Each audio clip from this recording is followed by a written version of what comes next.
We're gonna chill more today and rest. I hope you rest good. I hope you have the best rest in the world. Okay, let's see. An Orlan covered toe to ear, tip in sable fur leans against the bar counting change. She gives you a wide, easy smile when she notices your approach, then slips the coins into her pocket with a wink.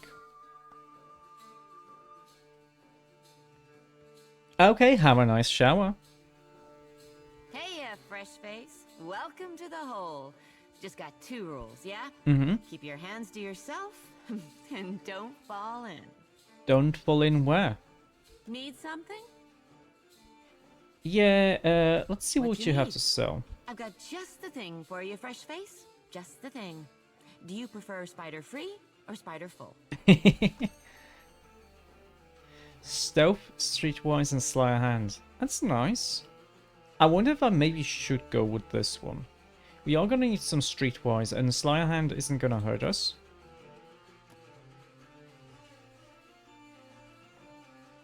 Forgetful Knight. Oh.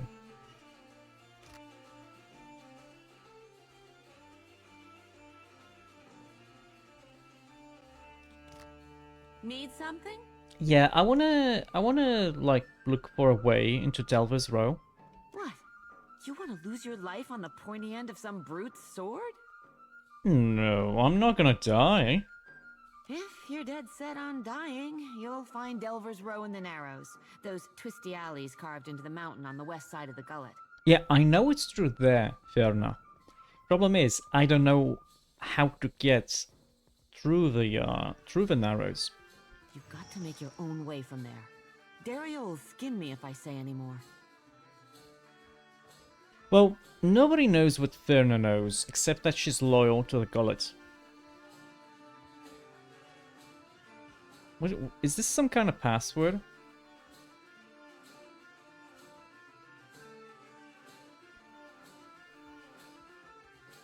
Folks on the bottom gotta work together to get out from under those on top. Mm-hmm. I hear you, fresh face. She favors you with a wink and a buck-toothed grin. I'll tell you how to get there without getting yourself dead first. Oh, yeah. Take a right the first chance you get.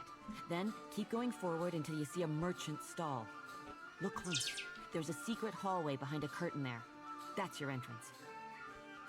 Okay, so we go right and forwards until it's a merchant. Okay. And there's a curtain. Oh, that's super easy to get there. Okay. Okay. I'm sure I don't need to tell you this, but all the same, you'd best watch yourself in Delver's Row. The crooks there will kill you just as soon as cheat you out of everything you own. If Dario doesn't gut you first. Let's not. Need something? No. Okay, let's see. You have something? No, that's not a person. That's just a regular pirate. I mean, they are a person. They are. But, not a named person. Seduzo. The Sarau Italian sits ramrod straight. On the table near her are half-empty liquor bottles and a small porcelain cup. Both smell of anise. She looks like she's trying to blend in, but her unnatural stillness and her bright, spotless attire make her stand out like a reef fish against the rocks. Her eyes find yours. Harami! Hello. I am here, Seduzo Nui.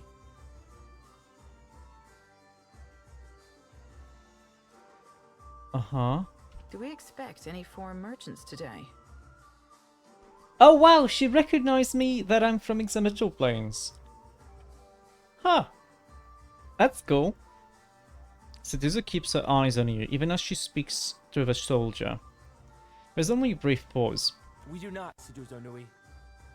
Then state your business quickly. I want to avoid another surprise. She glances around quickly, as if she expects someone to jump out of another corner of a tavern. What's your business here in Nekataka? Nearly done, I hope. I sold a consignment of iron and cultural coral, and will return to Rauatai with vorals, merkberries, and Andra stars. Uh-huh. She shifts in her chair, tugging at her conspicuously clean and bright clothes. Are you writing that down?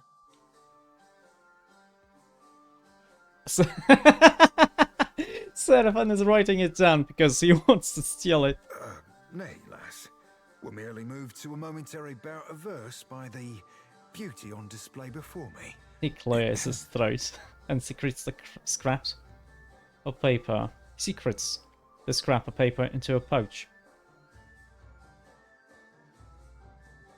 Ignore him, please. Gladly. Anyway, that's what brought me here. Uh-huh.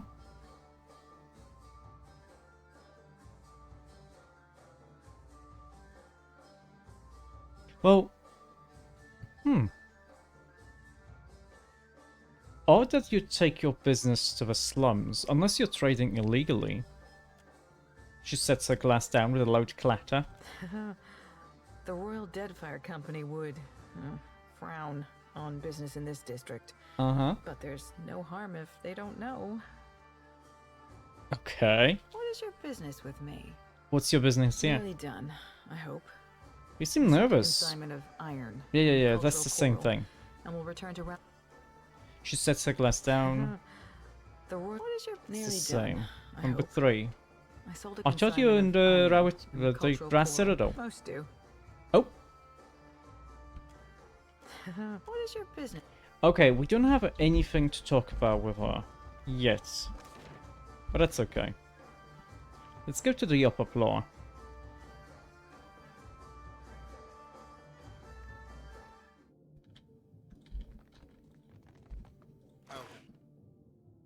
Oh, we get some pork.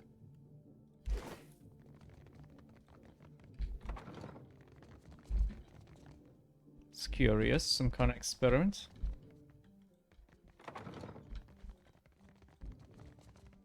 Oren.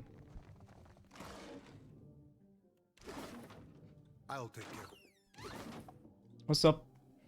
A dwarf sits before a generous and curious spread. Steamed mussels arranged in concentric circles.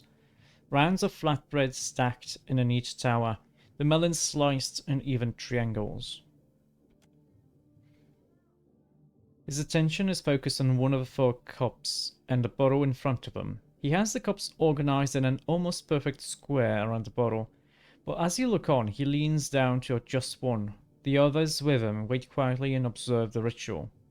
Let's wait what happens. I don't want to be rude here. Hello, Tenwin! How's the search for Poontang? We're doing pretty good. We're doing pretty good searching for what's his name again? Eophas. But we're in Neketaka right now. We're gonna be going to the Black Market Black Market Zone. Let's wait and see what happens. We won't be rude here, yeah? Eophas and the sculpted booty. Yeah. Because he's made out of Adra, but alongside his body, he's got copper veins. Do you think he's got copper cock veins?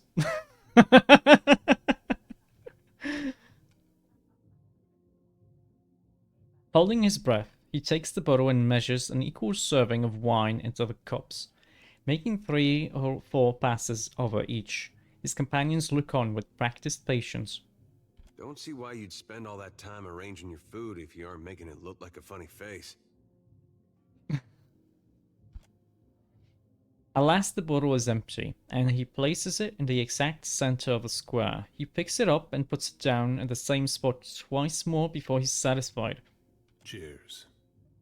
They all take their cups and drink deeply. Alas, the leader turns to you.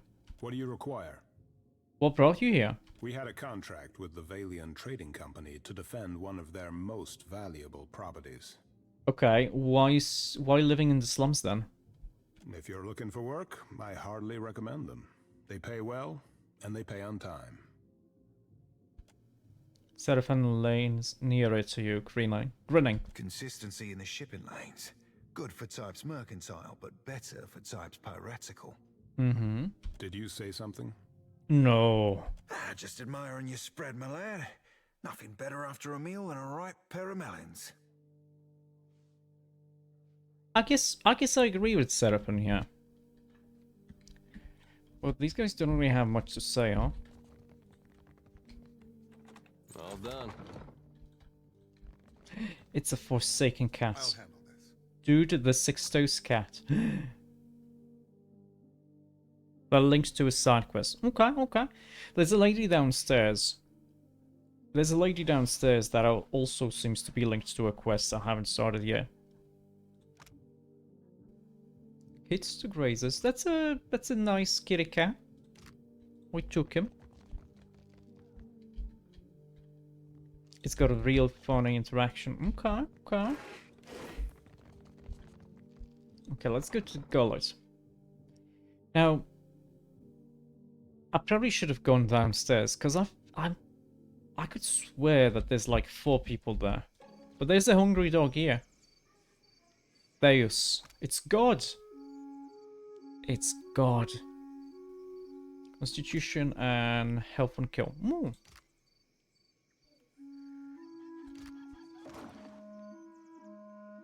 Rare Kiora.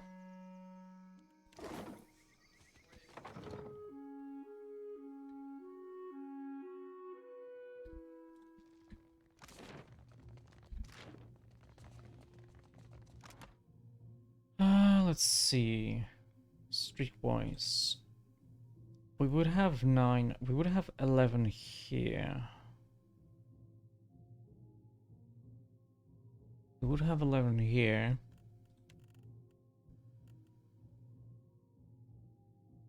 Let's see. 1, 2, 4, 7, 11. Okay, it would make sense. No way, he would only have 10 because we already have 1 from the private dance. No, I think the one we have is good.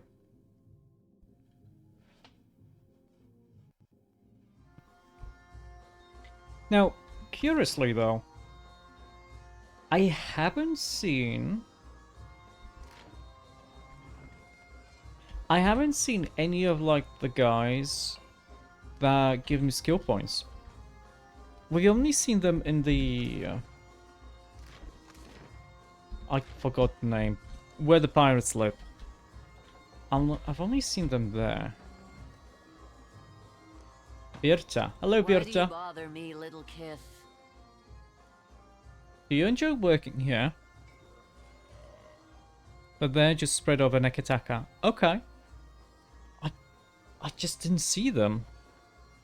No. Oh, she doesn't like being here. She hawks a fat goblet of spit. It lands beside the food she's preparing and splatters. The gullet reeks of illness. The beds are too small. An imp tried to nest in my hair. And Firna, the tavern keeper, refuses to give me more than 1 day off a month. How am I supposed to hunt when I am chained to this stove? She scrunches her face into a grimace. Maybe I'll become a pirate. Get myself a bird and an eye patch. You should jump. Is she good? Genuine, do you know if she's good? Because I think you told me that people can only have like 4 pips in all of her skills total.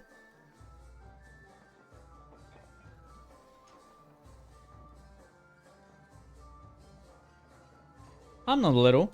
You're all little to me. There. She squints, her broad, sloping brow wrinkling in consternation.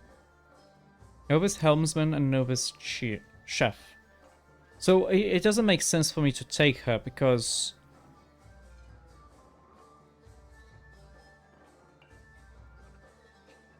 I don't think it would make sense then. Because she's not going to be able to be an expert chef. Or helmsman. Or whatever the like level 4 is. Little and squishy. I'm not squishy, and my cheeks are squishy, but not me.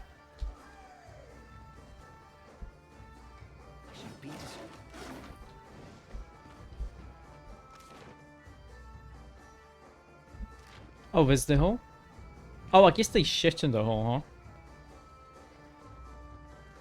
huh? Ain't exactly an hole in the wall, is it? On, well, account of it being an hole in the floor. So let's see. Cook and deckhand, helmsman, navigator. So we want to keep Hammer.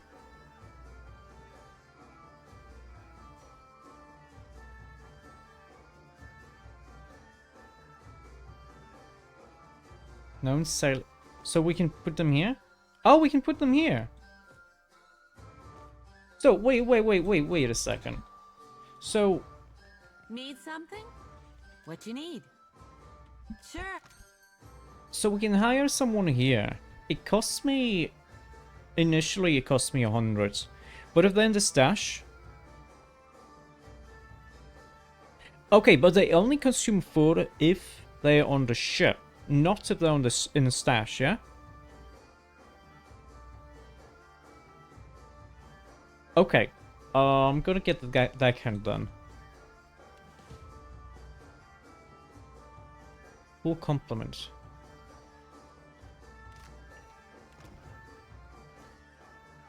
So this is for a deckhand. We want to hear.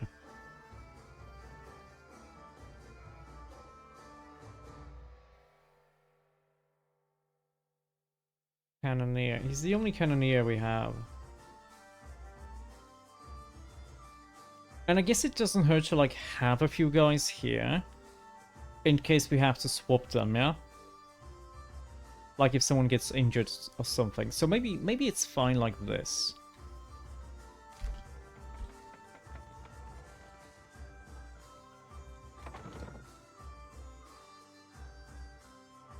Yeah, we need replacements. Oh, what's this? A man saunters over to you with a jagged smile. He's got a long, crooked scar on his forearm, and he's rolled his sleeve up to flaunt it. You must be new. Lucky for you, we have a special rate for newcomers. A bag of coppers in exchange for your life. He brandishes a knife. One of his companions grins widely enough to show you all of his missing teeth. Normally, each crew member consumes 1 unit of food and water per day, and 1 copper piece per trait, and plus 1 per trait level above 1. Uh-huh. I love how there's like 3 of them, there's 5 of us, we're armed to the teeth. 4 of them.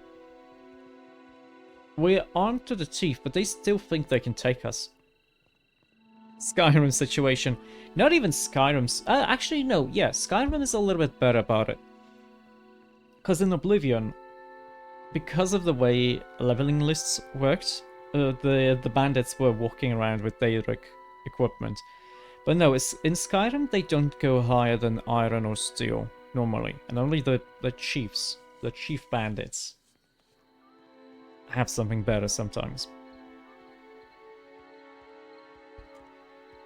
By the way, they're all gathered around you, leaving their own backs exposed, tell you they haven't been here long either.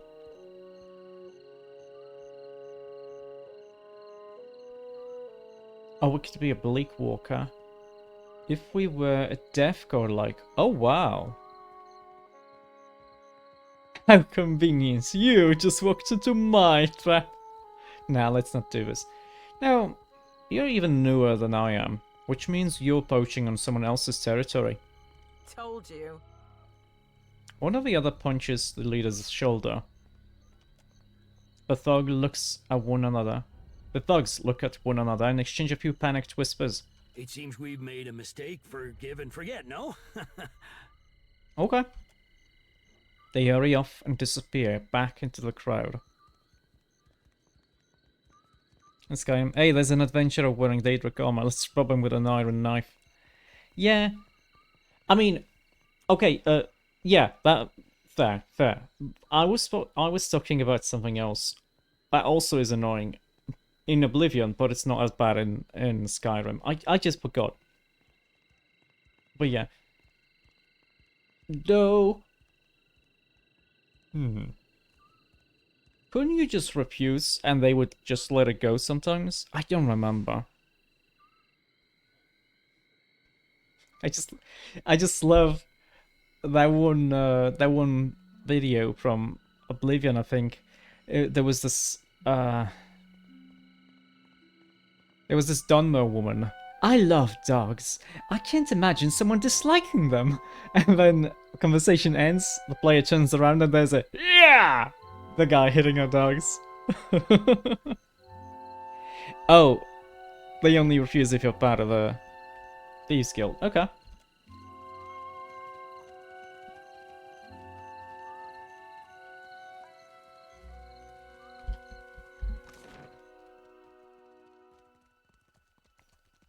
Do we want to go to the left here?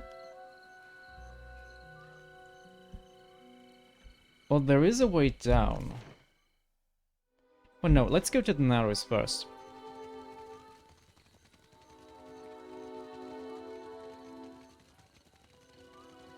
Now, we want to do a few things, yeah? We want to... Actually, there's like two things we want to do here, isn't there? Because we want to get some medicine for Thelis. No, Pitley. We want to get some medicine for Pitley. And we want to secure some smuggling operation for the slums here. Let's see. We go to the right first. And then we go forward onto the merchant store and inspect the merchant store. Wait, why is this watcher only? This sucks. I don't have enough streetwise. Laid out are various trinkets made of junk. Necklaces strung with fish bones and shoe buckles. Bracelets made with shards of broken glass. But the curtain sways and it flaps as if stirred by a draft. You twitch it aside and discover a secret passageway. Yeah, we go through here. Curious that there's a dude here that isn't... Maybe he's just guarding the path here. Well, let's go through here. Check the tunnel one more time to make sure no one is watching. No one is watching. Then you slip behind the curtain and into another passageway.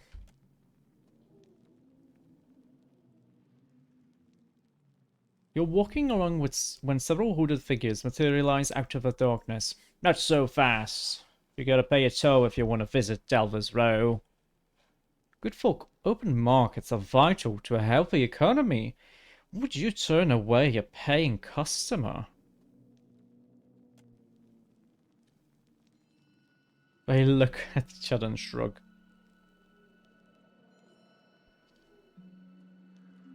They want to bluff. I mean, I'm able to bluff here. Last time I came through, there was a man with a scar. I paid him. Hey, it worked! You continue on, and the rough stone changes to smooth cobbles under your feet. One lamplight shivers ahead, as yellow and tremulous as fear itself. Before you is a narrow cavern that rises with shadows and echoes with the music of jingling coins. Let's enter Delver's Row.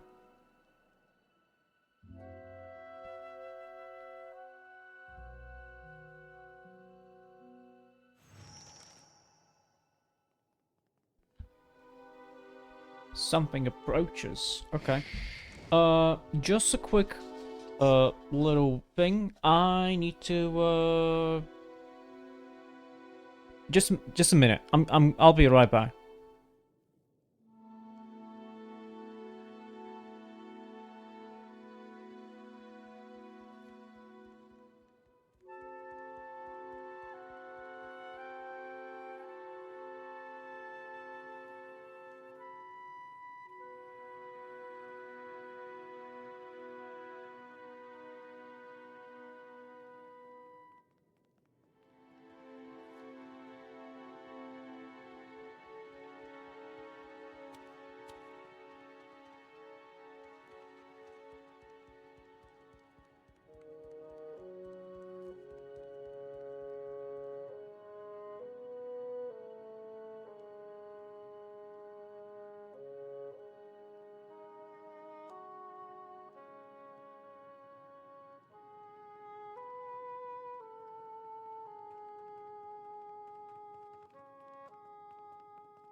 Okay, I'm back. I'm alive! Now then, what's this like? Oh yeah, it's Shorty. Oh, that's curious. Why do we see this? This Spindle Man?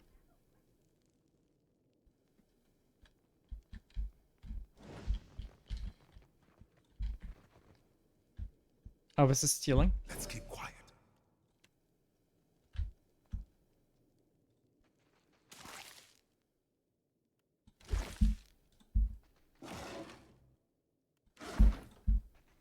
Done and done. This person isn't very perceptive, are they?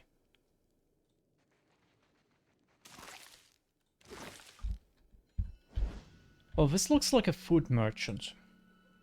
An Orlan woman stands over a table laden with herbs and spices. She mixes them without looking at her work, pausing now and then to raise a sprig or vial to her nose. You realize she is blind. Oh! Okay. It's the smell of cardamom that drew you, no? Perhaps the sting of fresh pepper. Or maybe you seek something with a stronger bite. She swivels her ears, but her cloudy eyes do not find you. I need supplies. I have plenty. Though, if you're buying poison and ailment, mind you store them separate. Oh.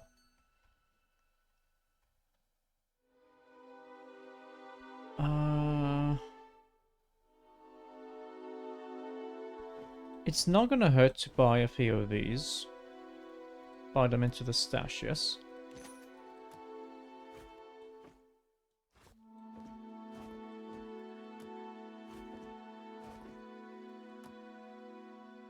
Thief's Putty. Yeah, I think it wouldn't hurt to get this.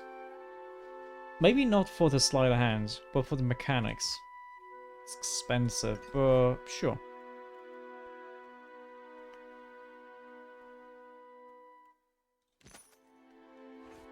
Actually, he can, can keep it. It's the smell of cardamom that drew. What do you sell? Of course, and supplies for the road. Though, most here come to me for poisons and venoms. Mm-hmm. Well, I'm looking for medicine to cure Drowner's lung. Then you'd best ask elsewhere.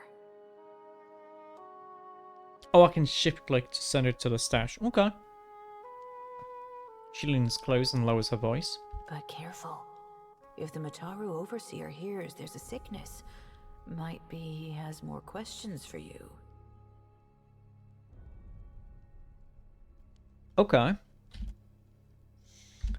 Now, if we go...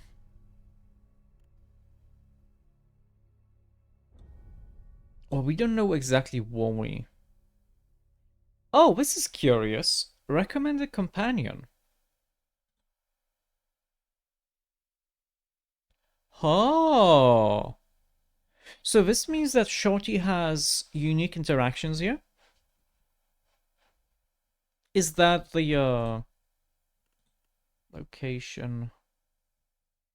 Location is nice, too.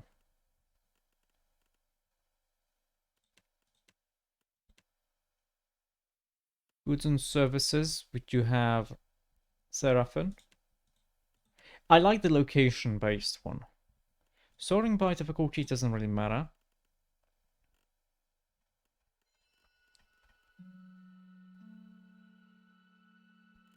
Do not show completed. Also, it shouldn't show me Port Major if I have no side quest there.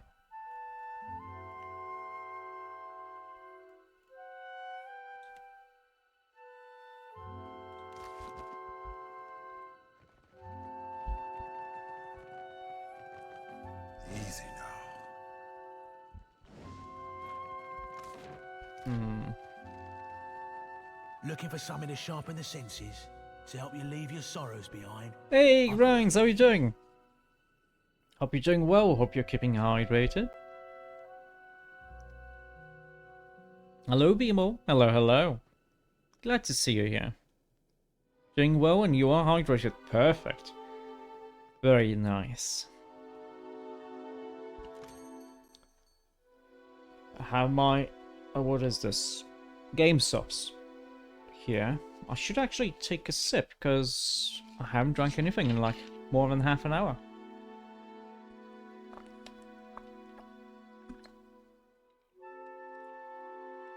It probably would be best for me to have like a half an hour timer that would tell me to hydrate. Okay, so well, this guy just sells drugs, yeah? Yeah, we're okay with that drugs. Oh, thank you for the hydrate. I'm gonna get another sip.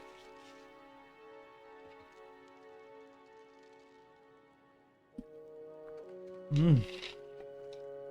This one's pretty good. It's like a dragon fruits flavor.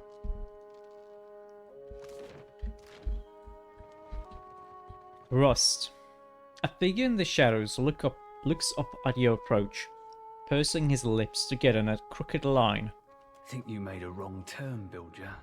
You don't belong in the row. The smell of this shithole reminds me of home. The name is Matombar. I know who you are. I make it my bag to keep my eyes on the new fish that end up in the gullet. Uh-huh. You're the type of scab that bores me. Feel free to piss off. He doesn't like me. How dare he not like me? Several paintings look identical, down to the signatures copied in the corners. Reputation has an impact. Yeah. Well, my reputation is not very aggressive, not very cruel, but we're clever, benevolent, very honest, and diplomatic. Not high enough perception. I'll see what I can find. Alof, what do your elven eyes see?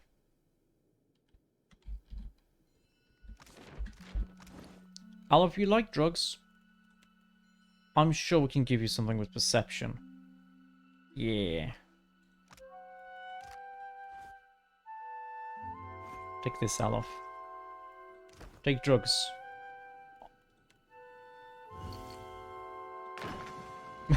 Yes, of course. He's gonna crash in a second, though.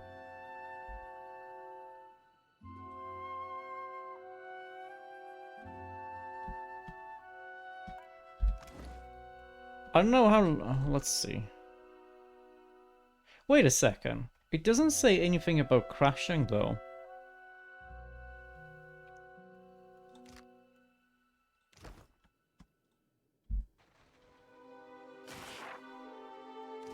There's a ruby.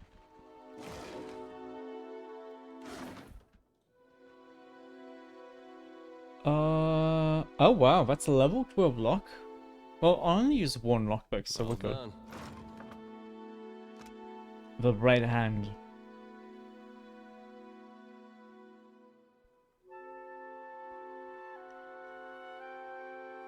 What does veil piercing mean?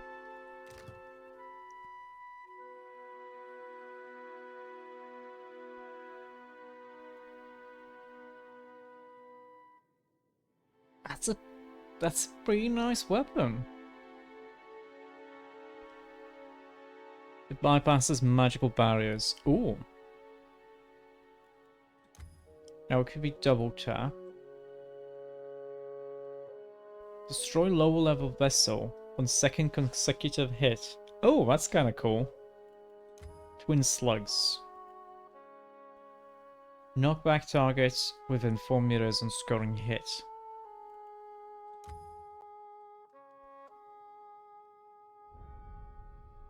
Wait, 1% damage dealt and received on kill.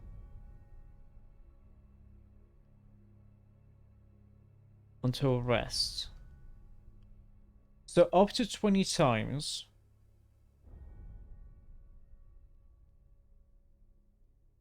No, wait, what does this mean?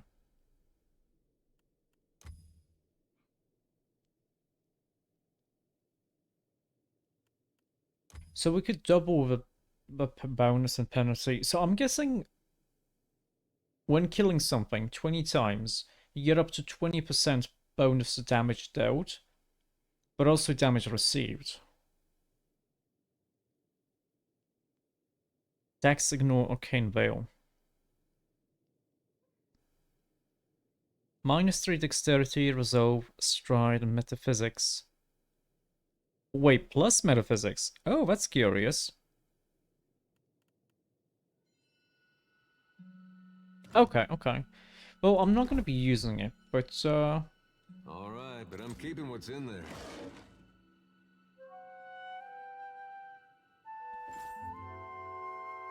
I'm going to be... Now, is it better for me to take this medicine here? Or is it better for me to do the quest?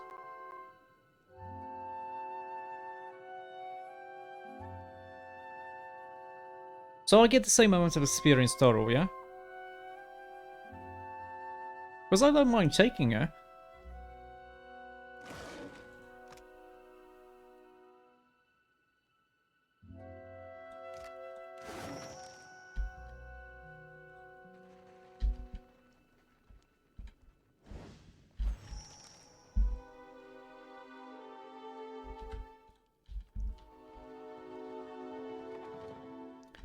Now, by doing the quest though, it feels... Okay, Our buyer in Defiance Bay needs another shipment of Sviv. Not... Normally you would do a small task for the vendor, pay him a real high price, and he gives you the medicine. The task being kinda racist. Is this something against Orleans? So we stole medicine from an asshole. Okay, I'm good with that. So loudly. But send it at once. Ernezzo has not seen you before. You It's must be against new. Vitrak. Okay. You are very good at disguises. He peers at you through half-moon spectacles. His face is hidden behind a thick but well-groomed beard, and his eyes constantly dart between you and the doorway. But how did you hear about this place? Wait, no. Do not tell me. Sometimes it is better not to know. There is something I can get for you, yes? Tell me quietly. What do you know about the Spindle Man?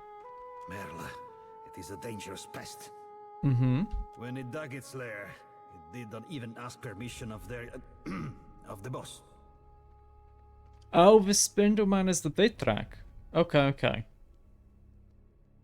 Good way to be getting slit-stemmed astern, that. His scarred lip frowns. Is that all? He shakes his head. They say it is a mind reader. Uh-huh. We in Delves Row are simple folk. Quiet folk. It does not do to have a mind reader nosing among us. You understand me? Among Us. It's pretty sus. I need supplies. Of course. Okay, we have a legendary light armor.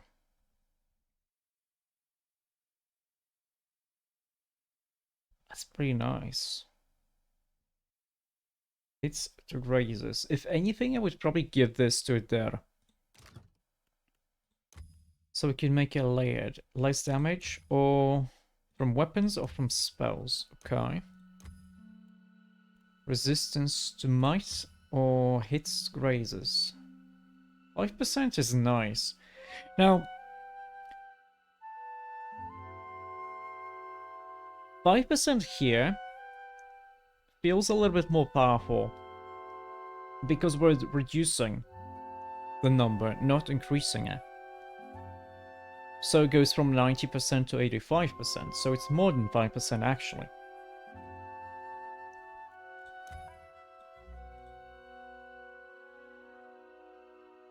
But no, we have a lot of stuff we could do.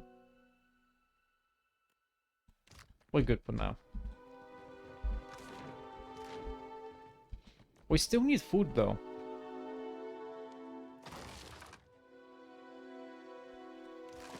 I'll take care of this. All of this is fine. It would be very expensive to sell, but I don't wanna be too mean to these guys. This grizzled old Omara woman looks like she's been left in the sun to dry. So she's a raisin. His skin is so worn and weathered, it's hard to tell her wrinkles from her scars. You need a blade or a bludgeon or some sturdy armor? Umani has what you seek. The old woman gives you a grin that multiplies the wrinkles on her face. Old Hermione's stock is tested in the hands and throats of the fiercest sorts in the gullet. Never will you find a better selection. Ooh, a fractured cask. Immortal will. Cannot be interrupted. Okay.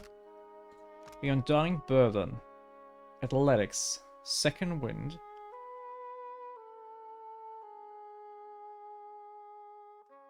Oh, that looks pretty nice.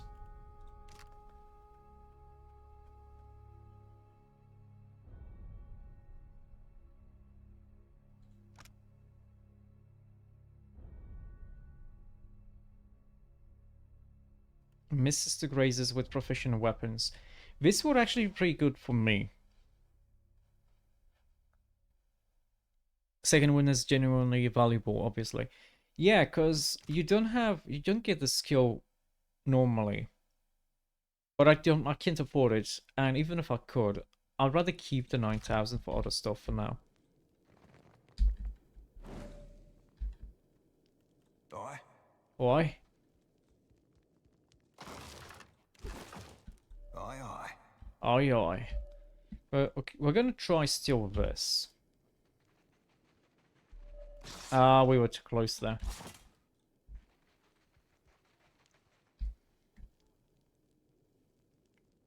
Probably because we touched her.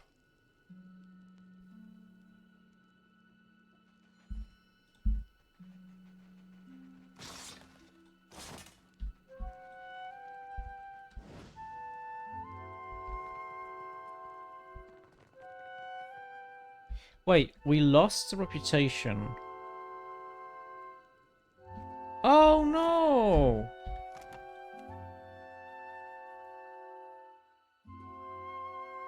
Oh no!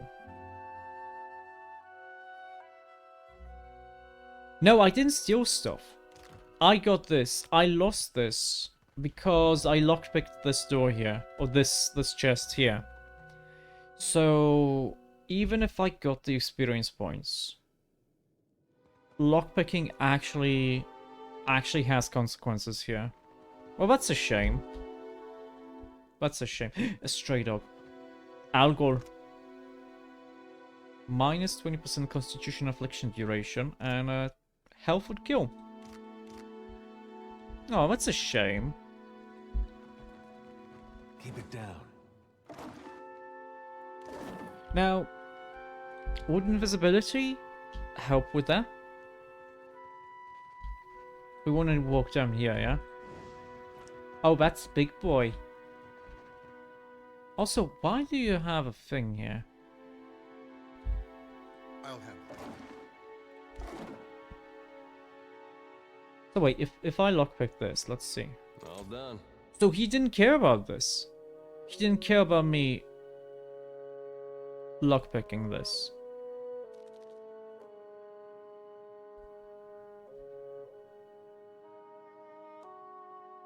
Hmm.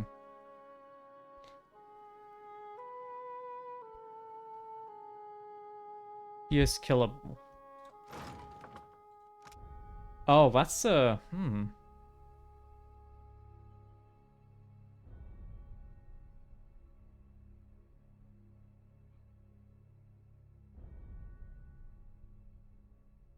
All illusion power levels. This seems pretty powerful. A wizard hat. Ahoy. Now, Aye, aye.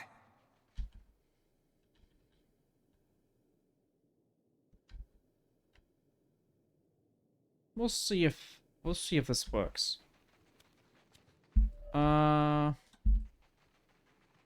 Keep your Hey! eye open.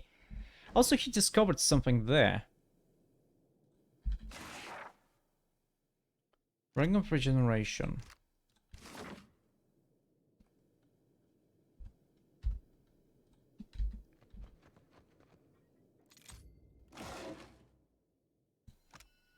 Well, they gotta go loot though. Like, the Ring of Regeneration is... Wait, 1 health. Oh, I thought it's 6 health restored. Nah, it's not as good as I thought. Hello, spider. Oh, we can't. That's weird. He's got a name, but we can't interact here. What is this Kith creature? The Vithrak cocks its head and focuses its many eyes on you. Its strange companions also stare at you with unnatural intensity. Ugh, it's making my skin crawl. What secrets does it bring? You feel a gentle scratching in your head. Another voice speaks directly in your mind. Let us see. Let us see. The Vithrak clicks its claws together in delight. Don't be rude, Joshi. Vithraks are usually nice. Are they? Keep your other eye open, Cap. A fork probing ain't much to worry over, but I'll be a two-headed ogre if that's the only trick up them silk sleeves. Meanwhile, the Vithrak scrabbles and slithers deeper into your mind. If I was a cipher, I could probably counter them. Well, let's talk instead. Why don't you ask me what you want to know? The language of tongues is a dull, tedious thing.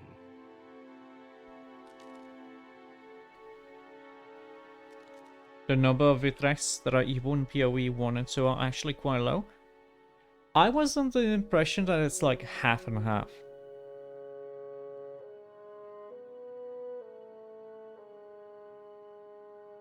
But then again, a lot of the evil ones only attacked you because they were under the influence of mushrooms. Of spores, I mean. Why ask when you can see for yourself? The Vithrak reaches further into your mind, plucking and picking at your memories. A watcher. The Deerwood. The fertile plains of Ishamidal. Sure, let's just wait. A death, a life, a wide sea, stirred by storms and pirates and... Eophas's giant glowing head surfaces in your mind. Ah, a wonderful secret. You hear the Vithrak clack and rub its mandibles together. It reminds you of a glutton licking his lips. The majority of Vithrak that we fight in both games are either mercenaries or under mind control. Huh. It's curious because they are like all ciphers, right? So it's curious that they would be susceptible to mind control. I don't trust this creature at all. He eyes the Vithrak and looks towards the exit. The creature's probing psyche traces a question in your mind. Its strange companions stand perfectly still, waiting. What you doing here? We dig. There are many minds here with many secrets, many depths with even more. I guess that's fair. And one of the reasons why they feel kind of evilish is because they are a little bit similar to Italit from the Forgotten Realms, right? The Mind Flayers. A city under a city. Another in the ruins. It teems with young secrets, rivalries, and betrayals. We seek the older secrets, buried deeper and carved on weathered stone. Well, the mind abilities and them living underground. So I guess it would kind of be similar in the way that they wouldn't be. And very alien appearance, yep. Will you tell me a secret? Yes. You have been generous with us. How have I been? I mean, okay, I guess didn't go aggressive, full aggro. After he probed my mind, so sure, that was generous. You like the Vithrak, and you can have a crewmate. Ooh. There is a place below the slums, old, cold, and abandoned. where the city swallows those it wishes forgotten. That isn't really much of a secret. I already knew about that one. But this place was once part of the city. So was its temple. A site holy to the goddess of distant, forgotten things. Okay, so there's a temple of Ondra down there. I need supplies. Let's see. A Spellman's Grimoire. Call to Slumber is a really good spell. Max Mortification. That's for monks. Okay. Probably like wounds. Inherit Big Mouth. The Vithrak from Dunnage. Some unique grimoires have unique spells only available there. Is this a unique grimoire?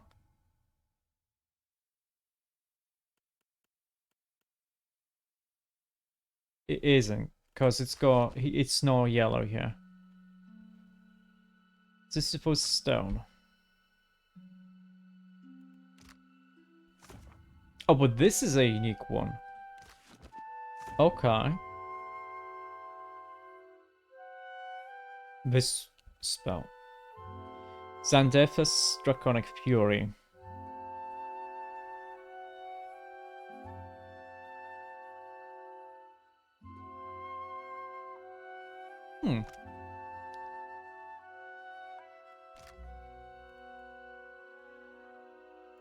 That's about it.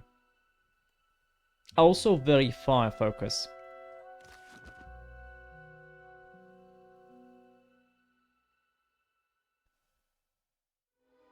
Wait, so we can buy these things from them? Huh.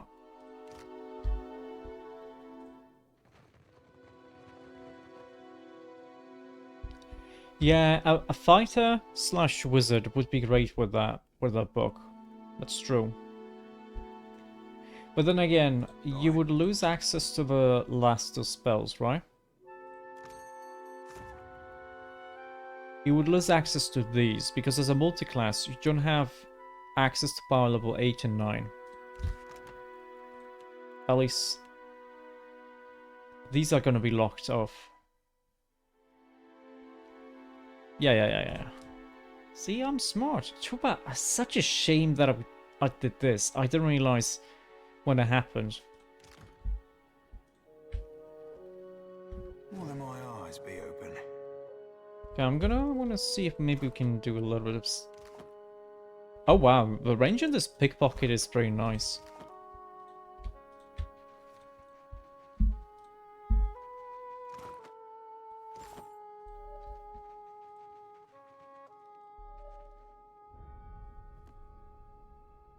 Nothing stops a wizard from using heavy armor and a sword, obviously, but Draconic Fury would still be usable by a multiclass. Yeah, nothing's stopping a wizard from doing it, but you still have higher accuracy bonuses as a multiclass, right? Because it's an average between that of a wizard and that of a fighter.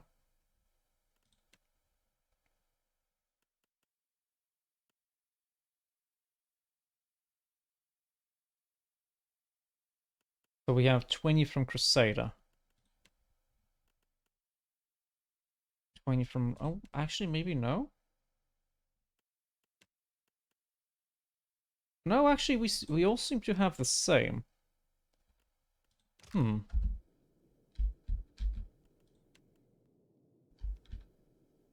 Wizard does have multiple spells that help with that.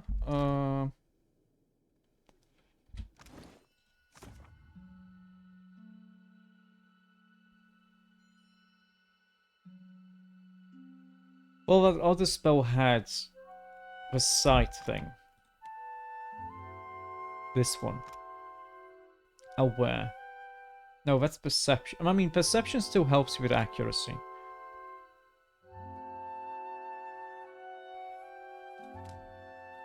I do love this, though. I do love that we're able to change the size of a spell, of a fireball. So we can make it more focused and stronger that way. Or wider, but weaker. I love this. Oh? It's fun. It's like meta magic feats from D&D. Better part of valor. Hello, would you mind letting me through here? Back up. No shops this way, stranger. How do I get permission to pass? That's up to Dario. What you guarding? You think I'm standing here so I can tell you about it? Come on, go. How do we get talk to the guy, though? Should we talk to Russ?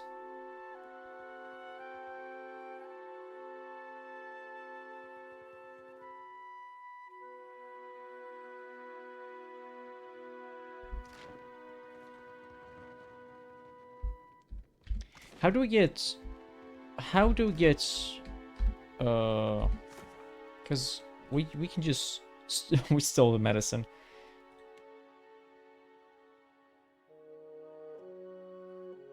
Mm-hmm.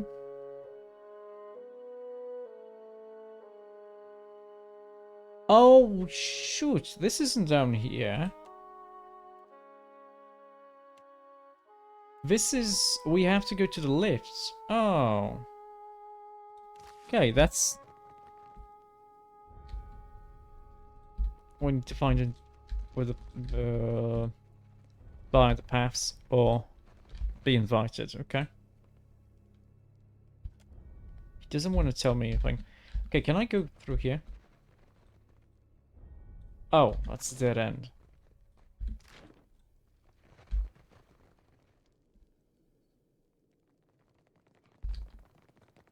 Lift is one access way. Oh, so I could just go through the narrows too, huh?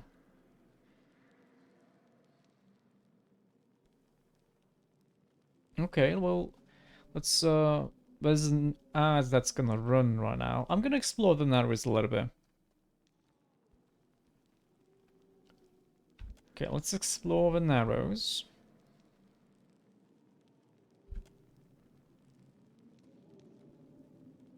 Let's go left.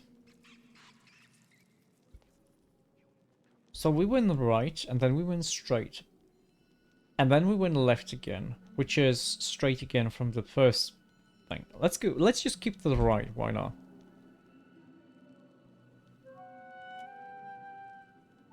Ooh. The passage opens into a large cavern. Below you, ramshackle buildings crouched together like broken teeth. A maze of streets winds between them, some barely wide enough for two to pass abreast. And yet throngs of people fill the narrow streets and tiny plazas, their voices rising with the smoke of hundreds of torches. Let's explore a little bit. You pick your way down the worn, uneven stairs and descend into the hubbub below. Huana men, women, and children surround you, all laughing, haggling, and quarreling over one another. You notice a few foreign faces, Valians, Adirians, and even a few Rauataians, slipping through the crowd. A heady mixture of frying fish, unwashed bodies, and accumulated refuse permeates the air. You come across a Roparu man and woman sitting on a rooftop, watching the activity below. They're passing a pipe back and forth and talking quietly. He gnaws the end of the pipe nervously. My neighbor disappeared near the Undercroft weeks ago. She shrugs. Always smugglers and pirates lurking there. Some of them turn to slaving. He nods, taking a puff. That's for what I stay away from Delver's Row. Plenty of bad sorts there. She holds her hands out for the pipe. Akira, but they are the only sorts who pay. They lapse into silence, smoking peacefully. Let's explore more. You pass a busy stall where a man serves merc brew in chipped shells. A rich, nutty aroma rises on plumes of steam. You hear a gasp of surprise behind you and see a small group of people huddled together, chattering. Let's listen in. An elderly man shakes his head. Any with eyes can see that they do not build ports for our sake, yet the queen allowed their fort in the city. The woman next to him clucks. Akira, the palace is so high even her head is in the clouds. Another man shrugs. At least the Italians will drive the other foreigners away. They make too much trouble for the other tribes, and they flee and crowd us here. The others murmur in agreement. Okay, let's explore more. Nothing more. Oh? Your hands over your valuables. As a passersby brushes against you, you feel a hand reach for your purse. You grab its wrist and pull the thief towards you.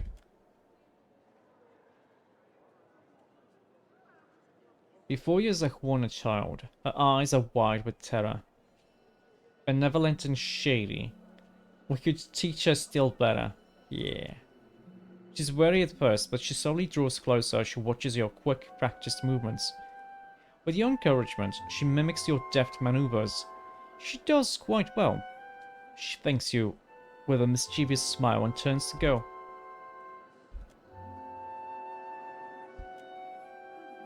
Okay, let's see. You come across a corner where a pair of thugs, a man and woman, have surrounded a woman and man.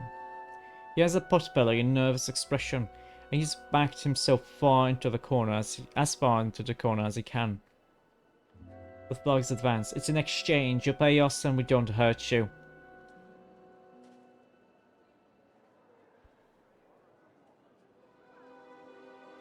Everyone knows you don't rough up your own neighbors. The thugs consider your words and nod. He's right. Let's head to the surface. Plenty of money floating around the bathhouse. The corner man thanks you and nervously scurries off.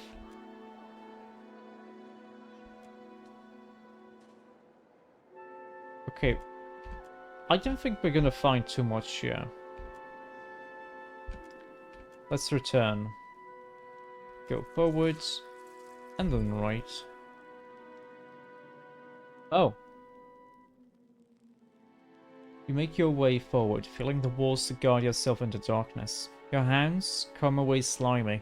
You smell something foul further down the tunnel, the stench of loose bowels and the metallic tang of blood. At the end of the tunnel, you find a bloody body slumped against the wall. Stab wounds rend the corpse's clothes and flesh, and its arms and knees twist at unnatural angles. Let's search the bodies. Why is it a watcher-only one? We failed.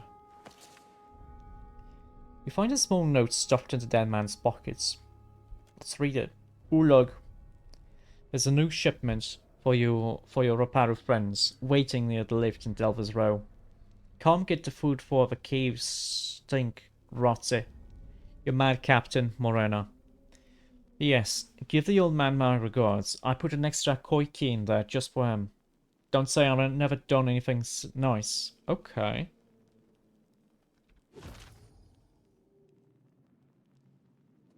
So this is Urlog. Okay, nice.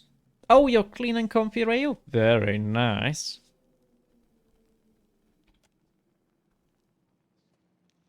Okay. Now we go forward. Go forward. Go forward. We keep to the right. Not sure why hungry. You are very hungry. Aren't you, Rayo? You are. Eat something. It's tasty.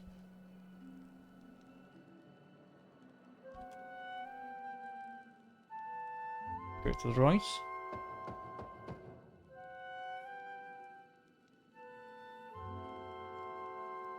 Can't do anything here. So left and right.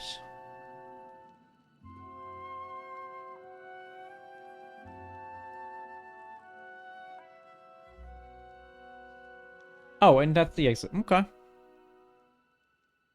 Oh, you didn't have a satisfying dinner. Okay. Well, it's good to eat something whenever you're hungry. It doesn't hurt. But we did get some. That's some heavy rain. We did get some medicine for Pitley. It is 3 AM. Doesn't hurt to eat. Like make toast. Toast is good. Into the paths and head right. No, I kept going to the right, and we haven't been able to get to the boss's room. We went left and then right, and there was a door we couldn't open. Need something? Oh yeah, I was told you may be able to help with the food shortage in the gullet. We tried, but the one away is prize share, meaning anything we'd give these people has to go through the palace. Mm-hmm. Best I can tell, our food went to the queen's table, assuming it didn't rot in the storehouse first.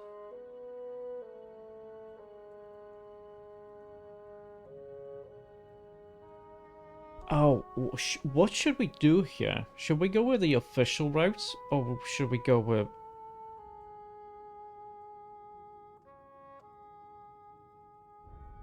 Actually, no, we are gonna go with a smuggling option here. Would you provide the supplies that the Principe agreed to smuggle them? To the Reparo.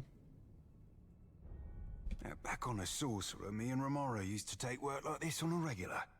Now, we can't go making promises, but I think me and the Cap could work out a fair deal.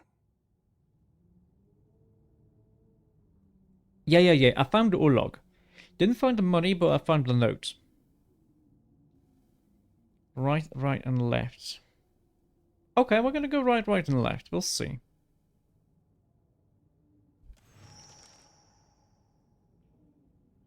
Her thin lips worry together, but she nods.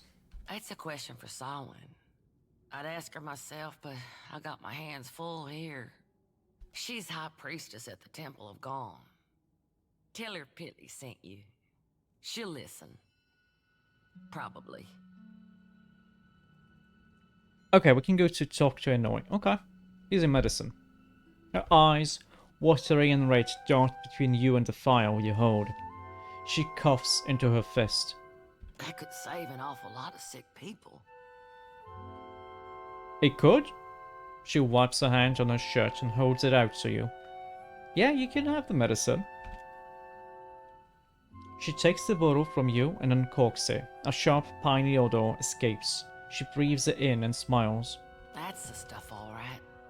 Thank you. That's from me and from the children of the Dawnstars. So we got major positive with the children of the Dawnstar. We already had maximum reputation with her. Major positive reputation with the Gullet. And Halgod's Warmth. Increase the restoration power level. Burn armor rating. I mean, we are going to give this to Shorty, yeah? If you'll excuse me, I better start treating the sickest ones. Now, it's nice that stuff is put in your stash instead of your inventory.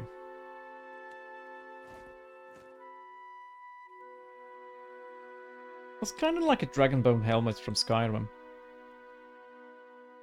Shorty gets this ring. Do we have accessories that we could just give her? Sure, you can drink alcohol.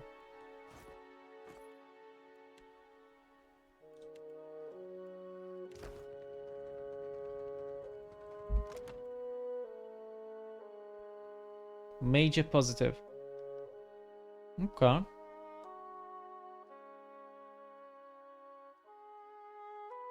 It's a shame that we got major negative, but we can still do stuff here, so it's not a big problem. It's not a big problem. Okay, now, I need to remember that we should choose diplomatic options instead of honest options, for the time being. We can talk to Annoy. Now, is there a reason to go to Dario right now? Oh, what's this? You've caught the eye of someone important. A cloaked figure sidles up to you, hidden behind a raspy whisper and a long, drooping hood.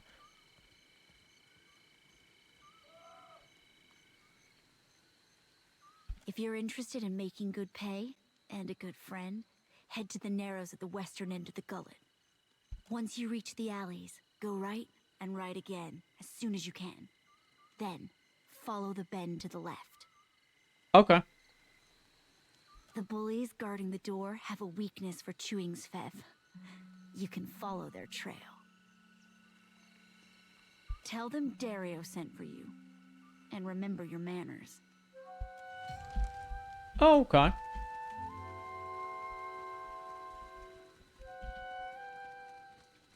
I wonder if there's a way to max out your reputations with everything. Like, with everyone here. I'm sure there's a playthrough. Oh, Annoy first? Okay, let's go to Annoy first. That's true, that's true. You hear? The Dawnstar's granted Preetly the power to heal the plague folk. I always knew she was a blessing on us. Never doubted her. Surely. So you got the pustule drained? Well, not yet.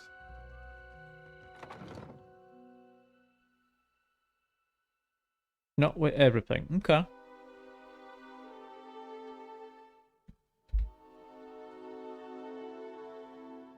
Oh, it's a minor positive. Okay.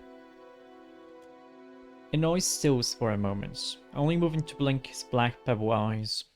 Then he takes a deep, shuddering breath and exhales all at once. His damp breath smells like bile and illness.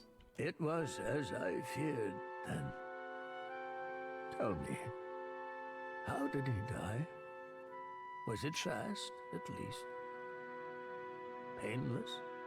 Ah, should we actually tell him that it took a long time?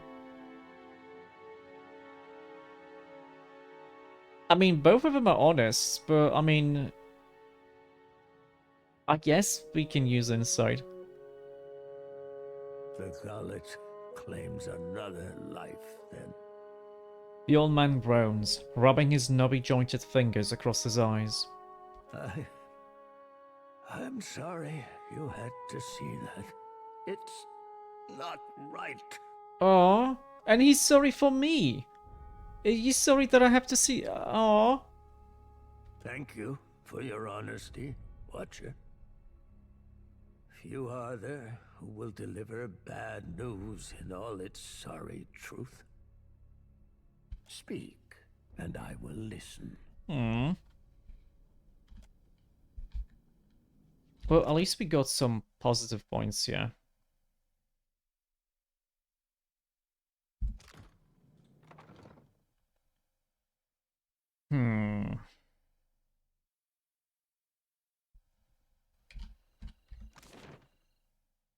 Okay, let's go talk to Dario. Apparently this way is quicker. How are we doing here? We actually are gonna level up soon. It feels like we're leveling up very quickly in this game compared to the first one.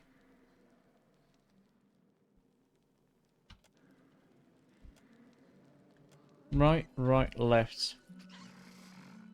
A handful of guards emerge and block your way, crossing their thick arms over their chests. One of them spits a viscous black glob at your feet. He rolls a dark plug between his teeth. Better head back, friend. It's invitation only past here. The first levels were also very fast in the first one. I guess. I just don't remember that much. Like, the speed of the leveling. Hello, Nitrashka, by the way. Hello, I hope you're feeling good today. Hope you're keeping hydrated. Well, Dario sent a messenger for me. The guards nod and let you pass, chomping loudly on mouthfuls of speth. You don't want to go to work tomorrow? Yeah, if I could. If I won the lottery, there's no way I would keep working.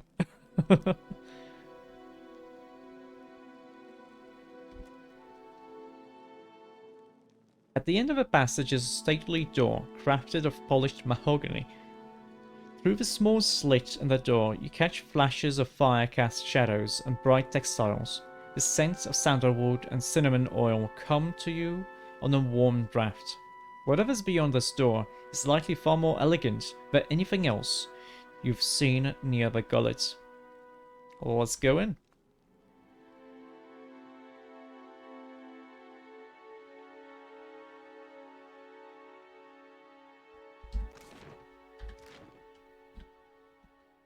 Hello. Don't keep the boss waiting. Captain.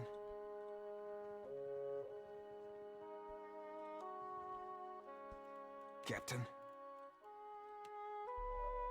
Well, that's not nice.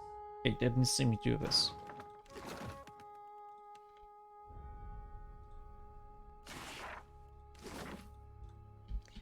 Oh wow, this is...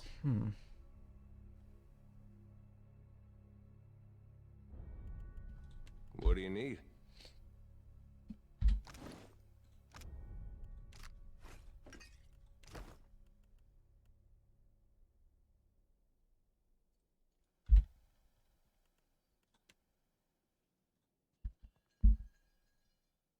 Steal from him. Not gonna be possible. Wow. So no, we're not gonna waste that thief's putty.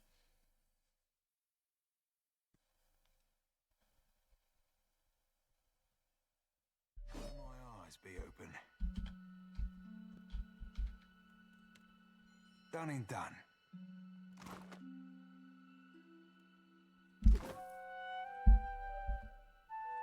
Wait, maybe, you know what? I wonder if he would be able to do it, because he's got a lot more stealth than the Dare does.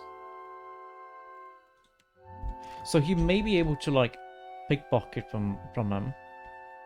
And this is unfortunately not gonna happen.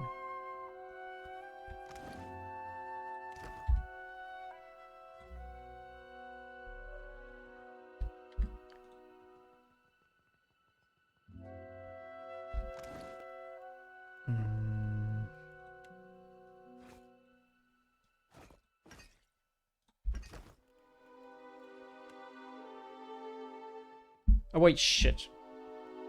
Didn't realize this is a thing.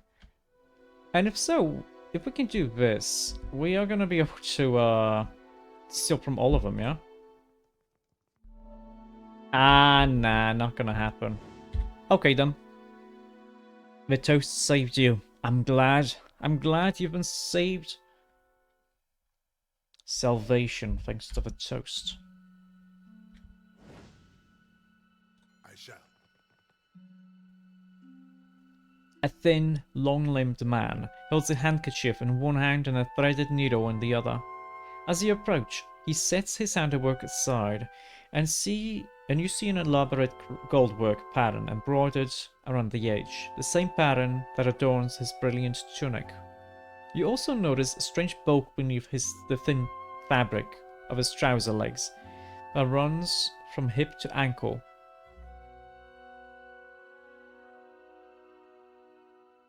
Am I noticing that he's got like a huge dick or something? Oh, is this a gun? Like, why is it pointing out that there's a strange bulk beneath the thin fabric of his trousers? What? You make your appearance at last.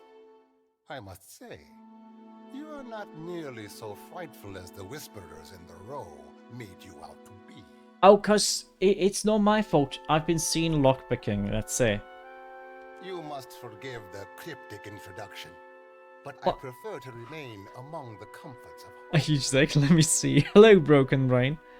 Yeah, it's like there's a strange, huge mass under the thin fabric of his pants.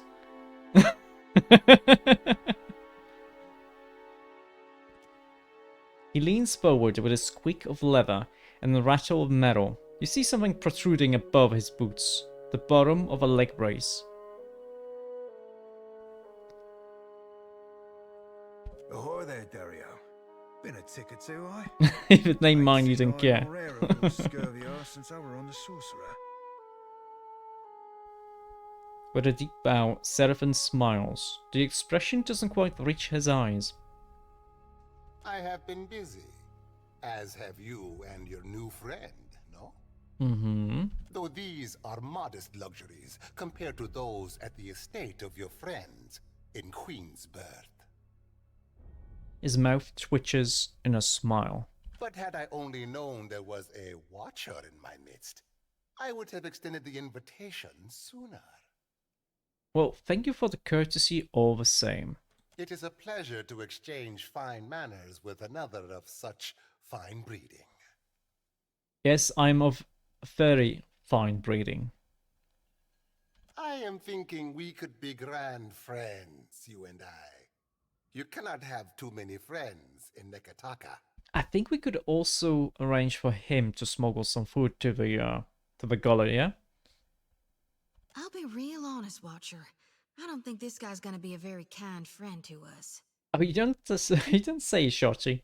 And I need only a favor. An insignificant thing for a watcher like you. Oh. There is an artifact called the Cornet of Waves, which is currently in the possession of a Juana named Takano. Okay. I would like you to liberate it for me. I mean, most people of your standing like to handle their acquisitions themselves. Alas, none of my people are watchers, and you will see things they cannot. Okay. Takano is a man of many vanities, as your special gifts will no doubt reveal. His villa is on the eastern edge of Serpent's Crown, just downwind of the palace. He pauses, tenting his fingers. The opportunist I first hired was too bold and found herself ejected from the district. Oh, okay. With your genteel manners and unique talents, I am hoping you can avoid such complications and persuade Takano. I mean, I'm gonna try. After all, it would be best to avoid drawing the ire of our Mataru hosts. When you have the cornet, bring it to me. I will pay you well for it, and you will find my favor useful in this part of the city. Okay, what is the cornet? It's like a hat, yeah? It is an old Juana artifact. Oh. A musical instrument of sorts. An instrument. I was close. You can wear an instrument on your head. Yeah. One hand plays with a elaborate decoration at his sleeve. Ages ago, it was part of a pair. But its companion, the Cornet of Depths, was lost when the old city sank. Uh-huh.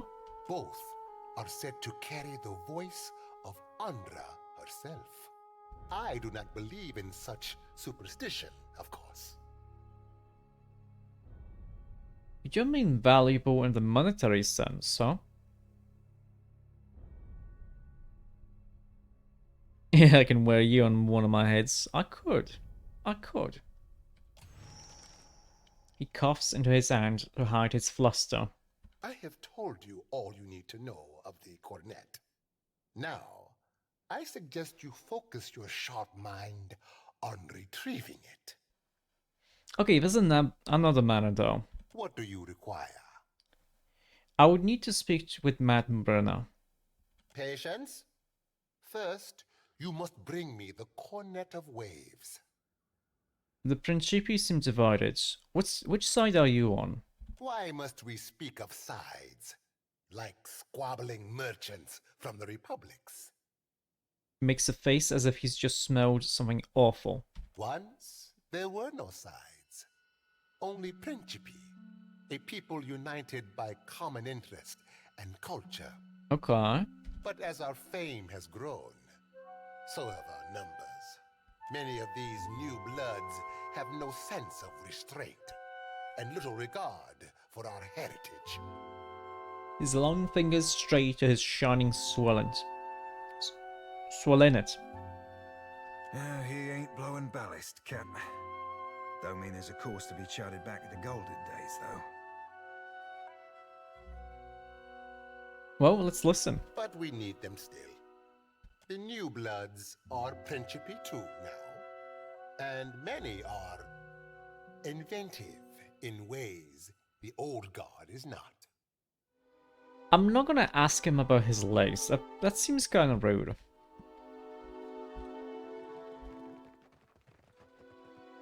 A little bit. Okay. Go to Delver's Row. No, wait. No, I wasn't supposed to... Oh, wait, so... But this is different, then.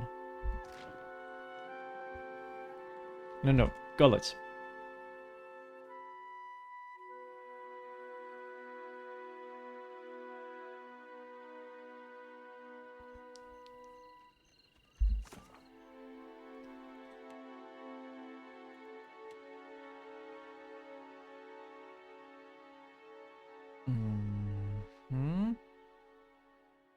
So we should go to 7.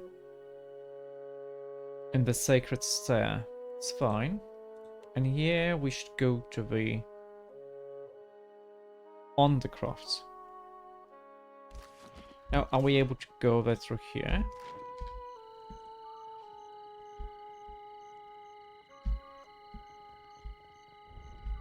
Because we are supposed to fix the, Wait, have we gone to Biha's home? I've been here.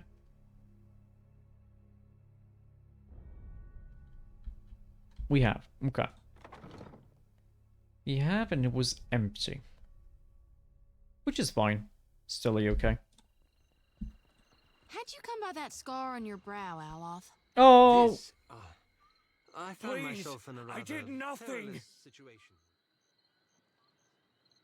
That sucks.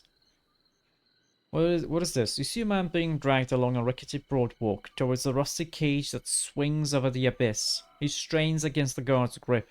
The guard delivers a savage backhand. Enough! Or do you wish to consign her to the old city as well? A warrior casts a meaningful glance at the woman standing a short distance away.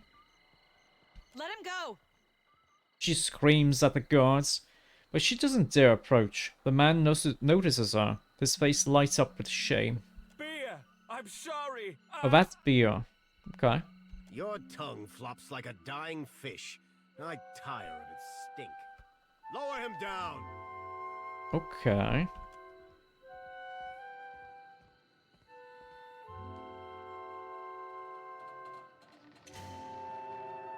The guards drag the Reparo into a metal cage and lock him inside.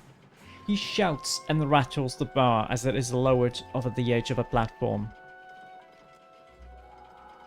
Eventually, his screams are lost to the depths. May Tangaloa devour your souls, you cold-blooded eels.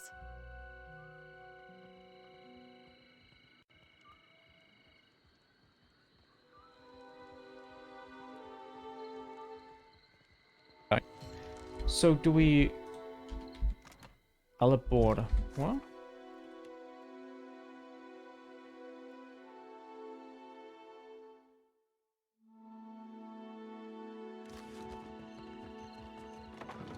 Well, let's talk to her. I mean, there's no reason not to. Was taking Bataro not enough for you? Why is she hitting the laundry? What? A woman trashes a row of tunics and sarongs hanging from the rafters. Her pointed teeth are gritted in frustration, her lips set in a snarl. Her clothes are spotless, yet she swings a handful of reeds again and again, grunting with each blow. Several children huddle together, whispering and looking on with red, tearful eyes. I don't see any children here. Bataro is gone. Dead. What more do you want? How do you know he's dead? She punctuates each statement with a fierce whack of the reeds. The children flinch, looking between you and the woman. Okay, let's talk about this. Whatever it is, calmly.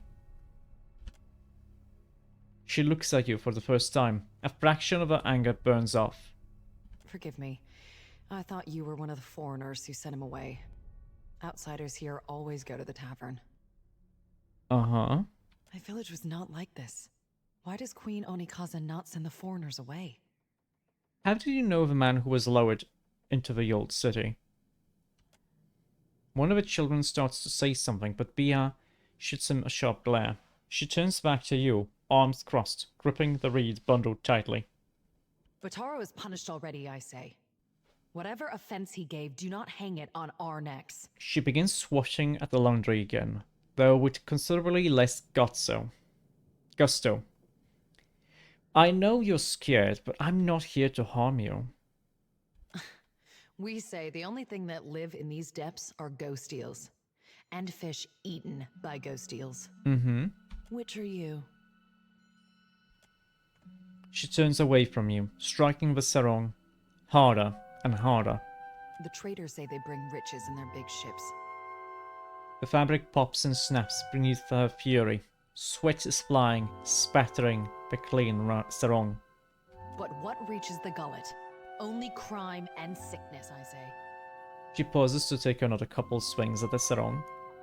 Well, it can't be all that bad. It is, but it's diplomatic, so... That is only the start. The Rowattians promise marvels, strong walls, and plenty for all. She moves on to the next tunic, trashing it with an even greater fury. Akira, still my back aches from building their fort, and still I live here. And Bataro said we would finally leave.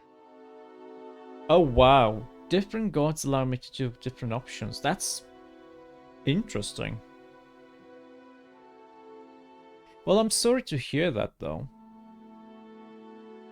It is only another word. She shrugs, still catching her breath.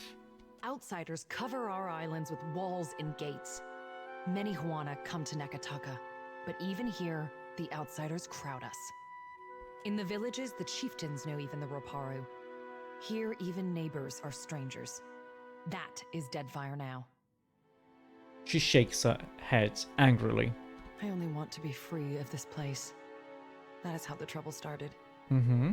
I heard a Rowattian captain took up at the tavern. Suduzo, they call her. Oh? They say she is a traitor, so I thought maybe she will take passengers. Okay. Bataro went and found her in the tavern. Next I see him, the guards are dragging him to the cage. Okay, maybe I can talk to Seduzo. She looks at you with the same critical eye she's been giving her laundry, wringing and tugging the reeds. Everyone knows the Rowattians are made of brass. They listen only to their commanders. Uh-huh. But still, maybe it goes different for you. Maybe it does. She looks around, taking in the hanging clothes, the huddled children, and the warped and splintering walls of the shack around them. Bataro took some coin. Everything he scraped together working on the docks, when he went to bargain with the captain. Mm-hmm. I would offer it to you, but it is probably in the old city with Bataro. Or in someone else's pocket. I could also look for him. I could never ask someone to go down to the old city, but since you offer... She trails off, working the reeds between her hands, while hope and dread battle in her eyes. It is a big and dangerous place.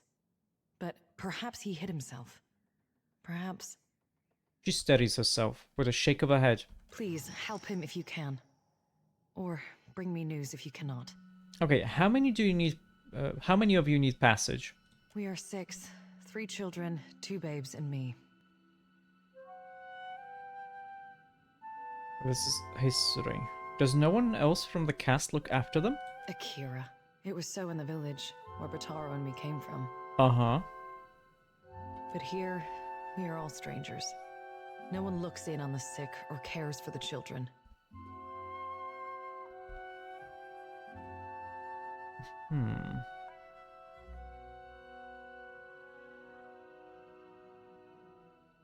Okay, tell me where the stash of coin Bataro had. Corey creases her face. She sizes you up with a quick look. Hey, I'm honest. I tell you, I do not know where it is, and I am sure it would be little to someone like you. She licks her lips. After what happened, Bataro would sooner have thrown it into the waters than given it to the Mataru or the Rowattians. Okay. If it is anywhere, it is surely with his body. Makes sense. Tell me about the Rowattian captain. Suduzo. Yes, I know the name. The eyes holding the reeds so tightly that she snaps 1 and 2. They say she is a traitor, so I thought maybe she will take passengers. Uh-huh. But she threw Bataro out. She looks down at the broken reed on her hands. Oh, okay, that was... Sorry about that. I don't know if that was audible, but sorry about that. Always Bataro was careful with his words, especially as a Roparu. Uh-huh. But a Roparu in Nekataka gives offense just by breathing the air of his betters. Can you take a different ship?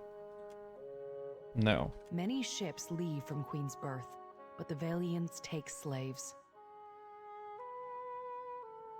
She lowers her voice and glances furtively around. They say the Principe smuggle goods in the caverns below, but I cannot trust such people. But the Rowattians have mighty cannons, and a big homeland they abandoned for ours. Perhaps there is more room for us there. Okay, bye-bye. So we could maybe go to the old city, look for her husband.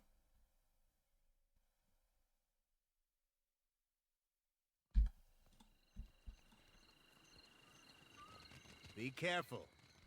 The gullet is no place for outsiders.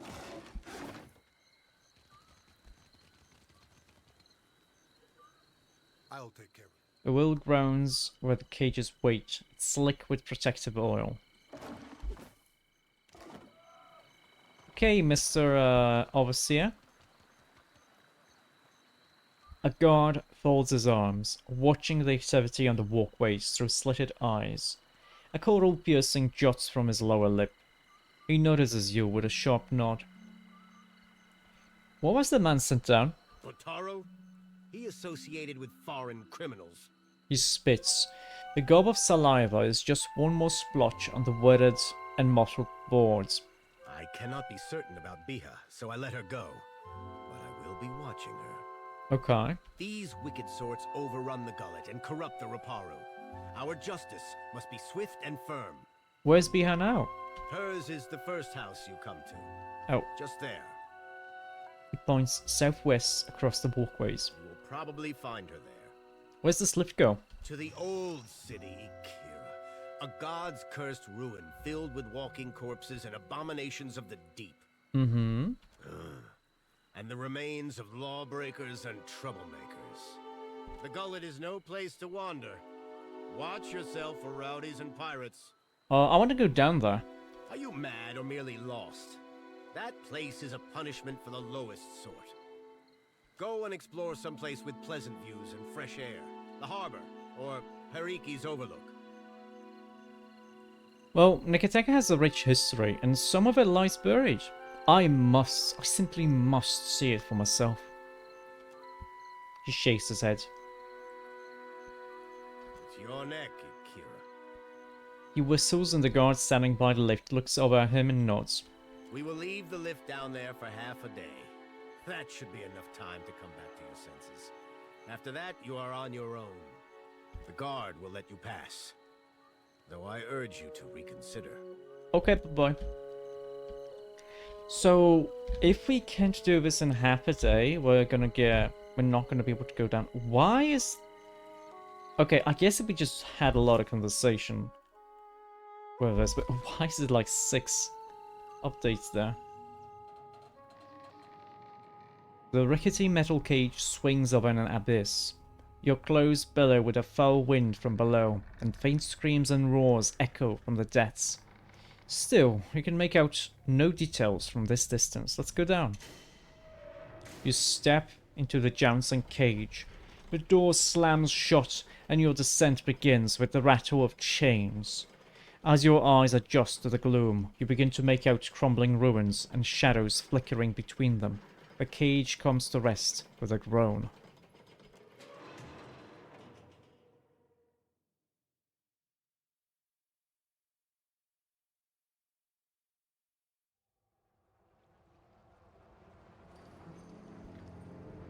That's a lot of bodies.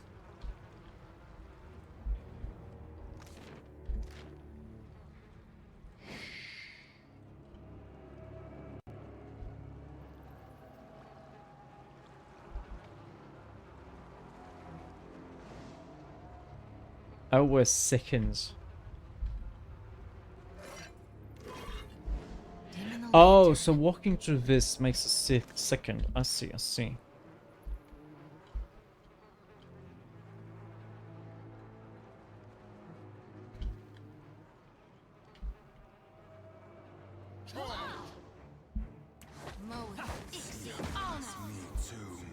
Oh, it's a Rotgast.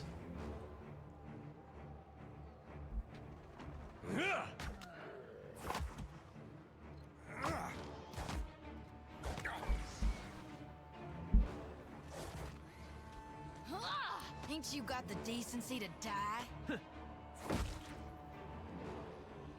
Okay, very nice. I like how you can just mouse over like the experience points gain. And you can see, oh hey, you have 33% complete here, and everyone got like 15 experience points.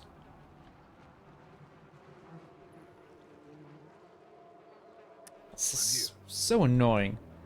Second kinda provokes combat. Not exactly my area of expertise.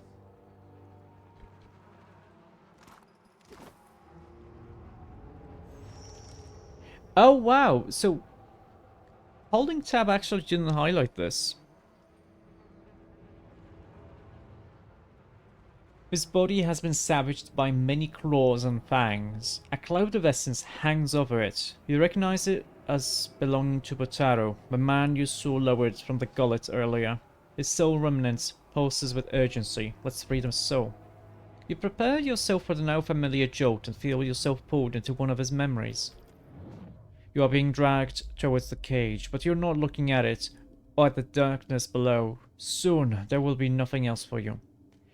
Overseer Hitenga is holding the marked coin, is swollen and glaring at you. He already tried explaining yourself, but it's no use. He knows where you got it. He tucks it into his pocket.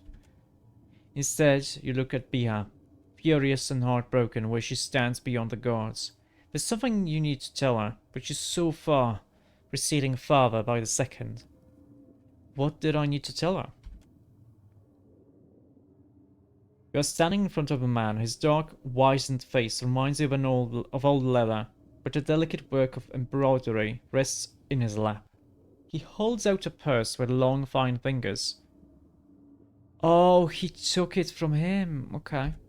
It's heavy. It's probably more money than you've earned in your entire life. You try not to let this show on your face. You know what to do. The crime lord nods at you. Please remind me.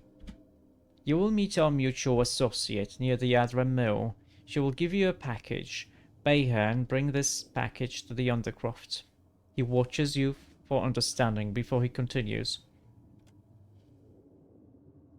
My people are particular about security, but show them the swirlant and they will let you pass.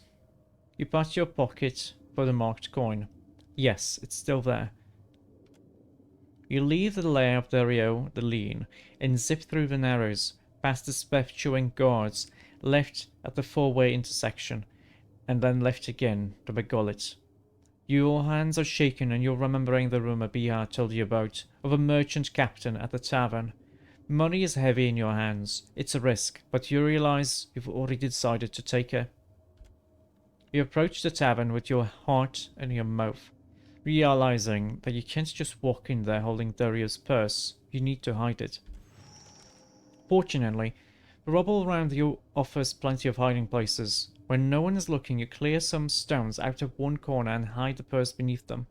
There, you'll come back for it once you've made your deal with this Rawatarian. You're almost starting to feel better about it too. As Botaro walks into the tavern, the memory fades, and you find yourself once more looking at his corpse. Come along now. I'll guide you through the wheel. Shorty's lantern clings softly as she drags it through the clustered essence, harvesting the lost soul. Easy now.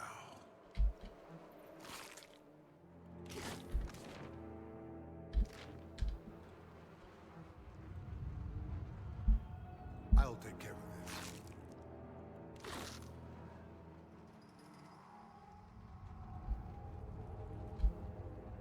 Oh, it goes even deeper. Waterfalls echo in the distance below. Just a shield.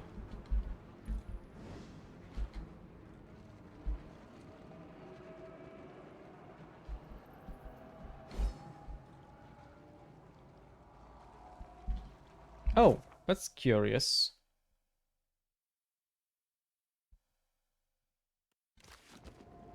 Oh, we can talk to her now. Indeed. Okay, Shotty, what's up? Shotty sways on her feet, a soft, low moan easing from her throat. She rubs a thumb over her worry-bitten lips. You feeling okay? Sweat trickles a line from her temple to drip from her chin. Her eyes are hazy, far off. Oh, she's having a vision, I think. Watcher. Slowly, she swallows, throat working to bring her voice back, or to keep her meal down. It's nothing but awakened terror. Soon to pass. She shudders hard, coming back to herself. You may want to aim away from our watcher there if it's gonna pass out of your mouth. Sorry.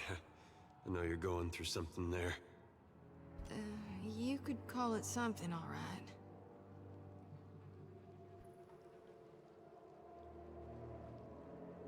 You want to talk about it? Now, there's no need for that. Unless... She jots her chin to the right. You see those shambling corpses, too? I mean, yeah, there's a lot of, like, walking... Oh, wait, you have having a vision. At her hastily whispered words, the hair on the back of your neck stands on end. You glance around just to be safe, but there's nothing to be seen. Nothing unusual anyway, even in the direction Shot is staring, fixed. What do you see? I see a body of stitched together parts and flayed flesh. It's got 3 heads and 4 stretched limbs. On each of its heads curves 3 white horns from above 3 blind eyes. Uh-huh. The beast is big as a mountain, and shambling toward us beneath the sun turned black as slow. Her eyes roll skyward, and she teeters on her heels, as if she's riding a cusp of a seizure. The lantern rattles in her grip. She exhales a sigh. I know it ain't really there. Uh-huh. Lately, it's been getting worse. Some nights I wake sweaty and shaking. Other times, I'm already awake.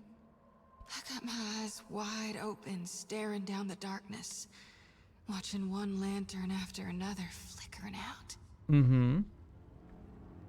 And every soul looks so ripe, darn near rotten with a need for reaping.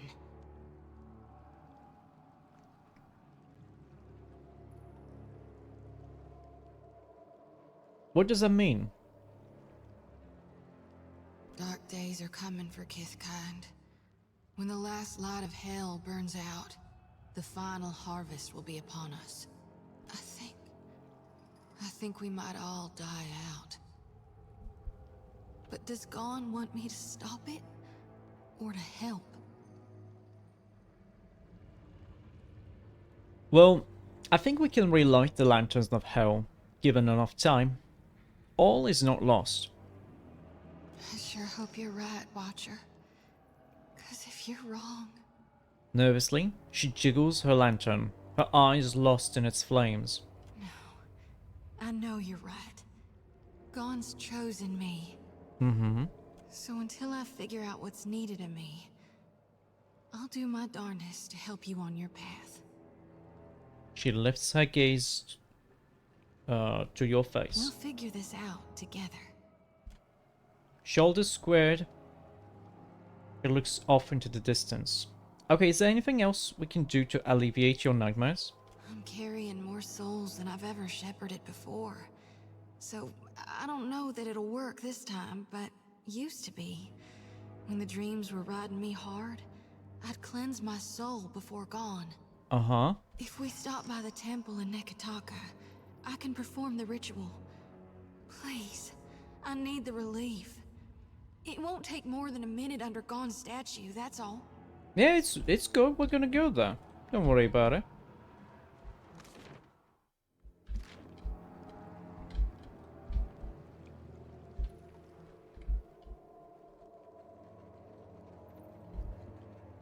What's this? Bones? The bones are warm to the touch. What's this?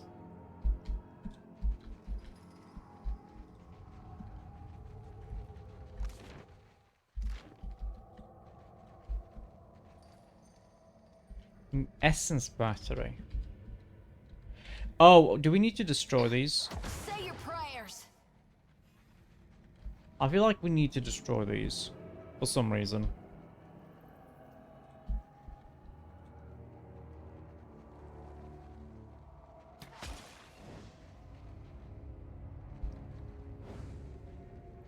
What's this? I think I should do this. A cracked stone face rises from the pool, lichens clog the hollows under its brows and nostrils, and a pale glow plays along the undersides of its cheeks. Let's inspect... Oh, only I can do this. That's curious. Oh, too far away. No, no, no, no. We wanna be closer here.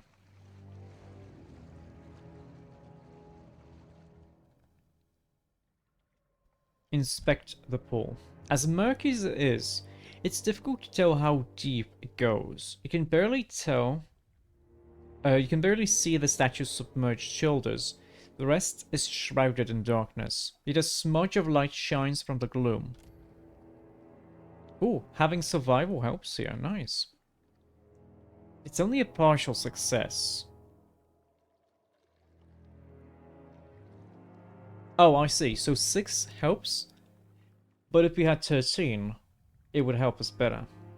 Well, that's a shame, but it's okay. Scattered bones lie around the pool. They're clustered around the water's edge, and despite lying in the mud, they're perfectly white. Let's inspect the bones. The bones are all gleaming white and whole, without a single notch or crack. They're also warm to the touch. You feel a pulse running through them and quickly draw your hand back. It's probably not good. Let's dive towards the light.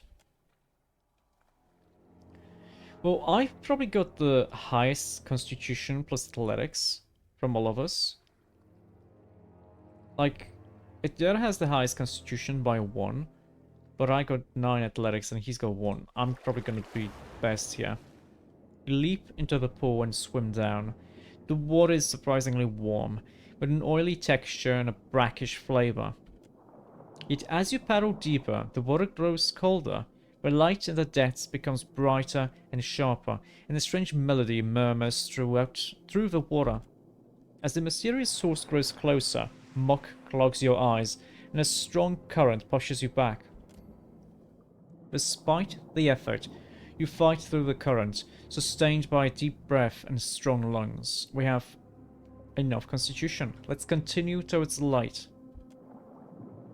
You reach the source of the light and music. A glowing conch. Conch? In the statue's open hand. Music flows from it, as rich and deep as a baritone. You hover above it, your lungs screaming for air. Let's just take it and swim back up. I'm probably gonna get a wound, but that's okay. Take it and swim back. At first, the conch is stuck in place. With a little effort, you pry it from the statue's palm. It comes free with a pop, and the radiance and music fade. You push off from the statue and swim despite the pain swelling in your chest. You kick towards the dim glow of the surface. We got the Cornet of Deaths.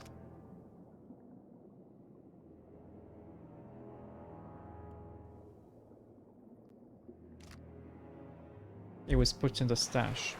You crawl out of the pool, heaving pained breaths, after staying under so long.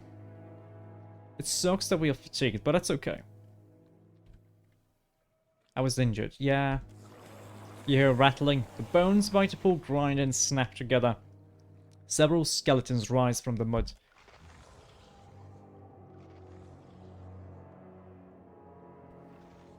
That's okay.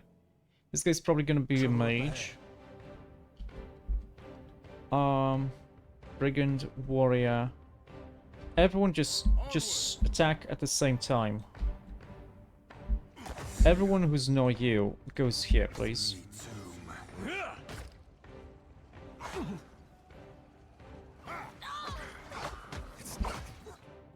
Okay, attack here. Actually, no. You 3 ranged attackers. Just go there.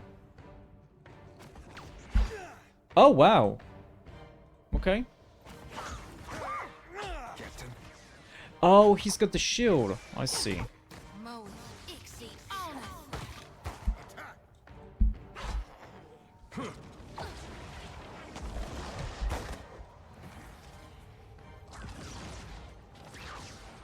Oh, he did. Shot killed him.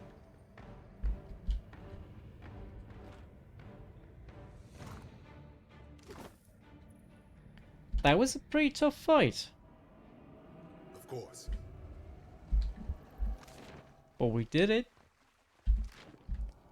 We did do it. Perfect.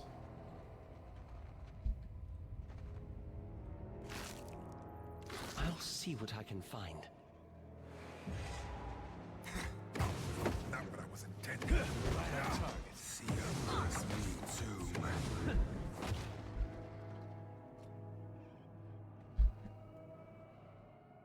Happy to oblige.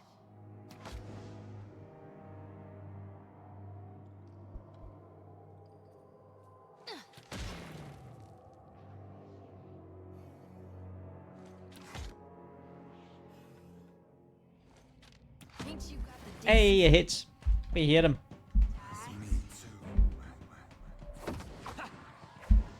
Wait. Oh, he teleported me that far away? Okay, that sucks. But that's okay. You still do this.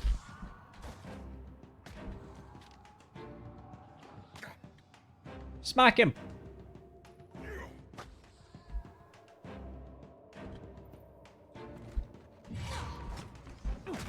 Watching helpful.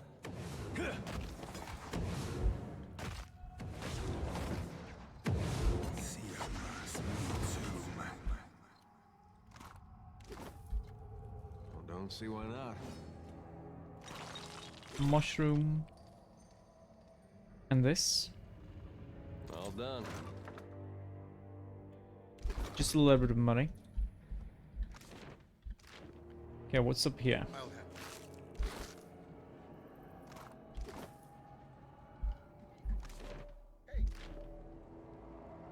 Survivor. Oh, hello. Wait! I'm not looking for trouble. Not more, I mean. And I've not got a weapon on you. See? He raises his hands to show his sword is sheathed. Okay. It's just, you're the first body I've bumped into in days that's actually breathing. I mean, could it be you're delving for forgotten treasures? Same as me? Kinda, yeah. I followed you. Just a ways. Hoped you were trudging toward an egress. Then the undead spewed up, and I thought you would die. Uh-huh. Yet you cracked them like they were nothing. His boots are slicked with grime. His clothes are filthy and rumpled with several days' wear, and his neck and hands are smeared in places with mud. A bag rests on his heels, empty enough to have flopped into itself. It likely carries no more than his dwindling supplies. You're a treasure hunter. Right? And a successful one, usually. Usually. He half smiles, a hesitant, abashed spread of his lips. I'm loath to admit it, but look, I'm too desperate not to. I've found not a single trinket and no end to this pit since I first crawled down. Uh-huh. I thought to follow the rivers out, but the caves are crawling with grubs. How did you even get down here? Didn't you think it might be dangerous? He cants his head to one side, a knowing glint igniting his dark eyes. I might ask the same to you, friend. Not everyone longs to die in their own bed. Well, I thought I'd have more time. Okay. You haven't found a way out of here, have you? What was your escape plan when you first ventured into the pits? I scaled down from the cliffs, but midway, the rocks turned slick. Oh, and you fell. He scratches at a patch of dried muck on the side of his neck. So there's no climbing back up. What else then? Best bet's the rivers at the base of the pit. They flow beneath the outcrops, so they must dump into the sea. Uh-huh. Well, would you think maybe using the cage, since it's down here still? The trouble's been reaching the base. The western caves wind downward, but they're riddled, infested. Walking them's not been safe. How long have you been here? I packed provisions enough for 2 weeks. Started rationing when things looked grim after the first odd days. I don't know beyond that. Okay. He eyes the ripped toe of his boot as he scuffs it against the stone beneath his feet. Andra's lure seems hardly worth it now. Suppose I fell for the bait though, didn't I? Fabled temple full of treasures, my ass. Okay, well, if I clear a path, I'm gonna let you know. Right. I'll wait here, and you'll return for me, won't you? Yep, he nods in answer to his own question. Well, there's still the cage up here. You could still use it. What's this?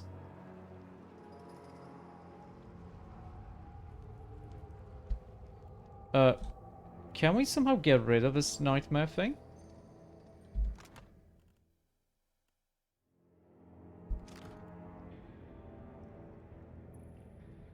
Minus to resolve for 30 seconds when damaged. What?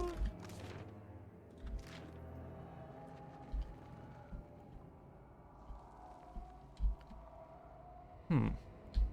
Yeah. Can we somehow uncurse ourselves?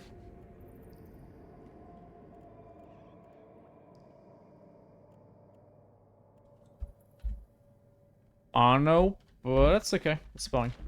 I hear you. Wait, there's a chest there. Aw. Don't mind me, don't mind me.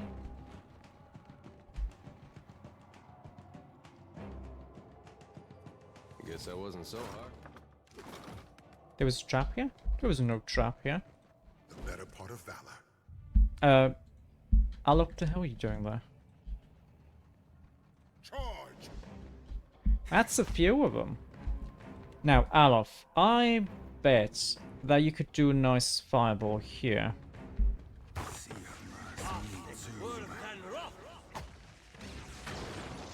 Hey, nice. How may I help? What's this? Combat focus. I see.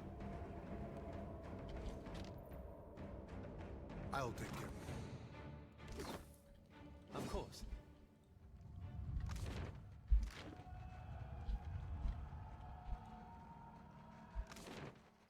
Old city ruins. Oh.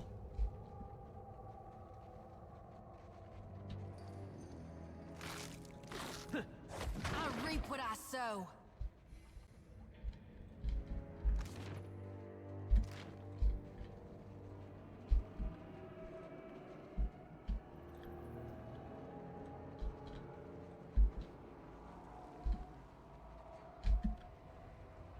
Give me what's this?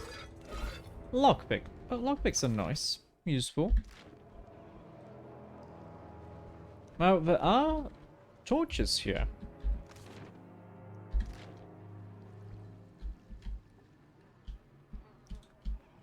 That means there has to be some kind of civilization.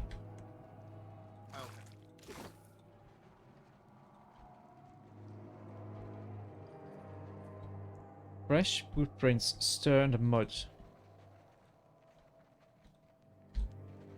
I guess they wound up here.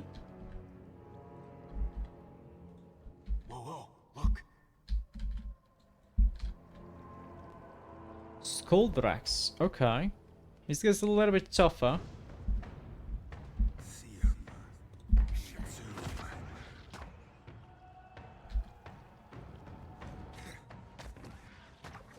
I shall deal with this one. Okay. Please don't attack it there. Take that. Nice. But yeah, there does a lot of damage. Seraphim also. Seraphim crit there. My eyes be open.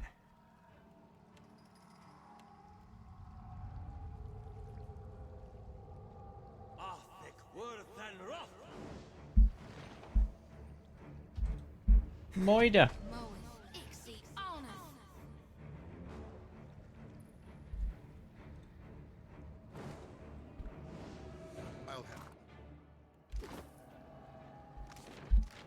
Okay, so this goes... I shall be discreet. somewhere. Don't have a marker like the old city ruins, but where's this go?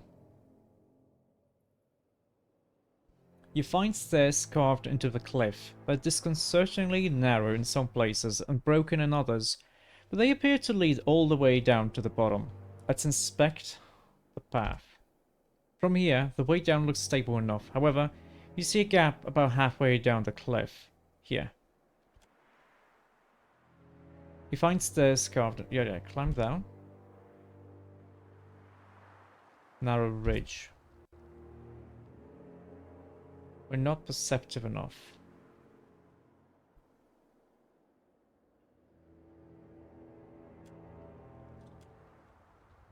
And we don't have enough dexterity, like...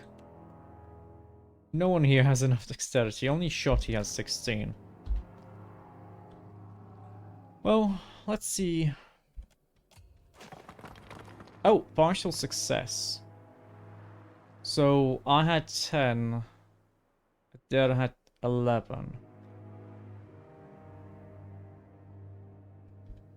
So we go wounds. I got a major injury. Oh wow. And your dad is fatigued. That's okay.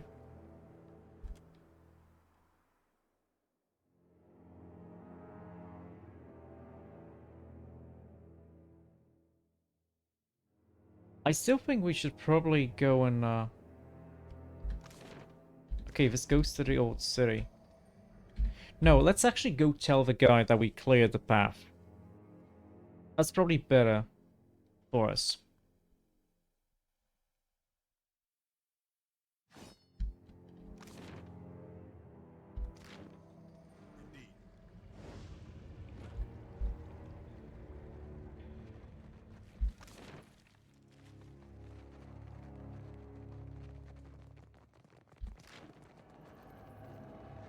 Okay.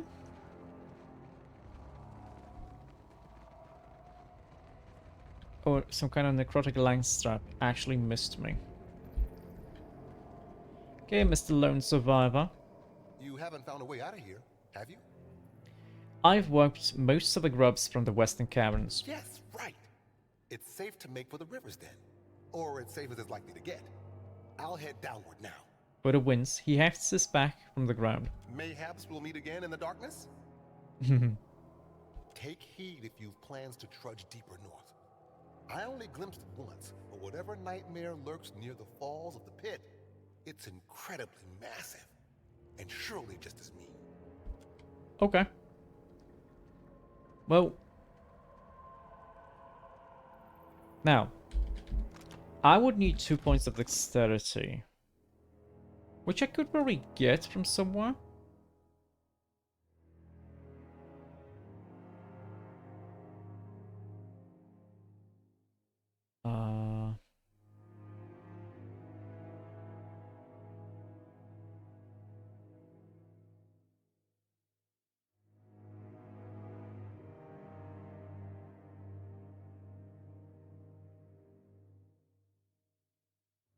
Where is some dexterity?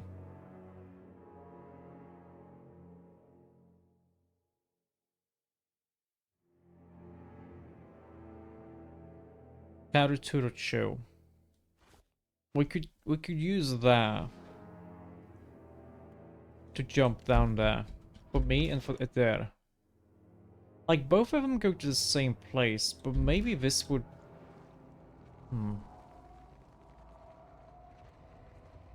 Oh wow, my health is actually a lot lower.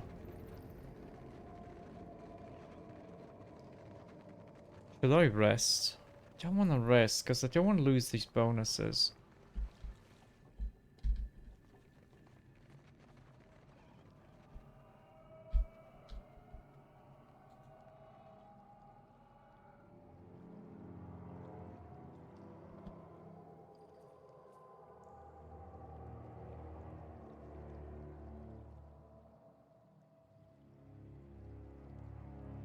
Hmm. 85 accuracy. That was pretty tough. That was a pretty tough one.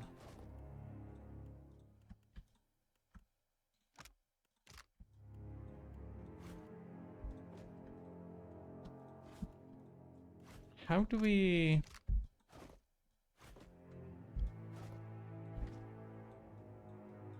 Control doesn't do nothing.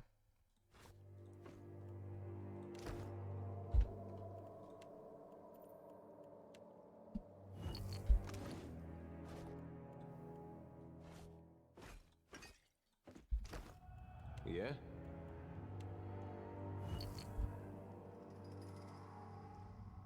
Okay, let's climb down. And shimmy across the ledge. Curiously, that wasn't available before.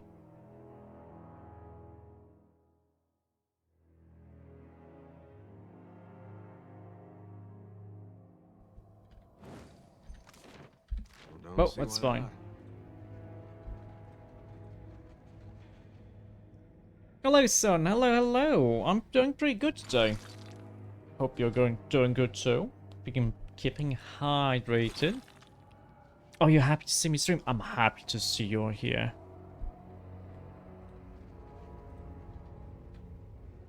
We got Earth Blights here.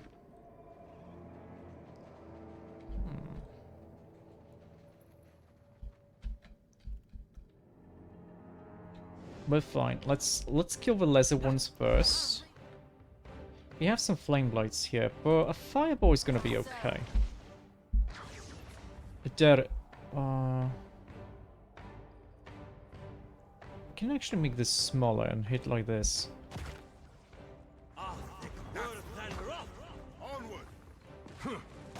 Well, that hurt. That's okay.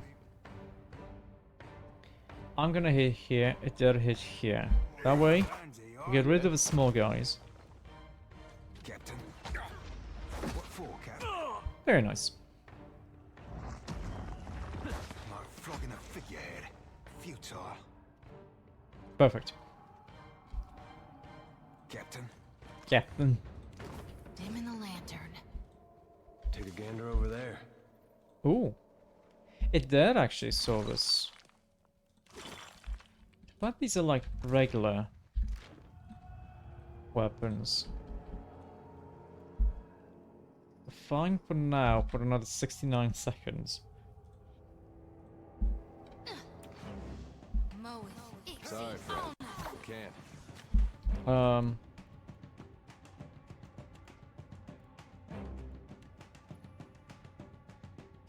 Do this.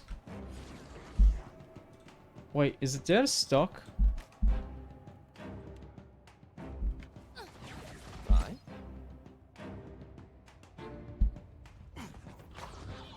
Am I flanked? I'm not flanked yet. Good. That's it. This thing isn't doing the job. Of course it's doing the job, don't worry about it. But Alaf, I would like you to do combusting wounds here. Actually no, I would like you to make it smaller. Ooh, there's a level up. Also a level up.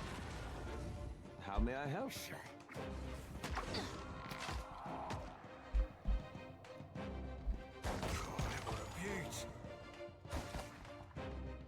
Oh wait, no. This is my maximum health being lowered. Something I can do? I got it. Okay, let's see. Only Seraphim didn't level up yet, but that's gonna be like after the next fight. Let's see. We still go with athletics. I still want to put the next point into diplomacy. And then after, probably survival or insight. One of the two. Probably insight, because Seraphim is doing survival. Now.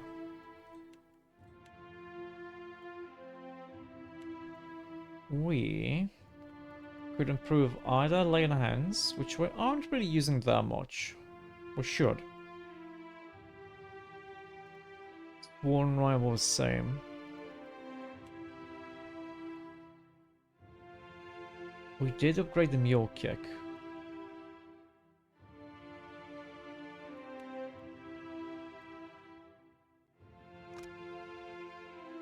Courageous or robust.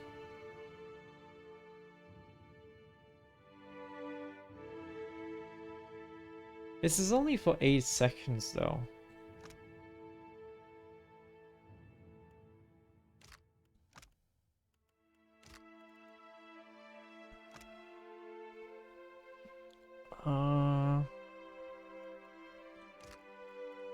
Let's just go with a sworn rival.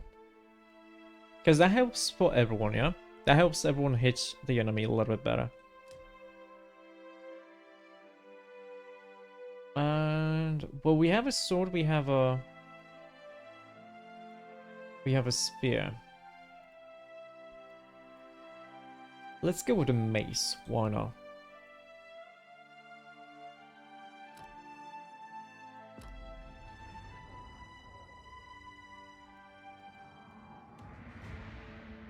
Now, Dad continues with his mechanics and streetwise. He did get this. We could give let's see, reflexes, raises to misses, disengagement attacks.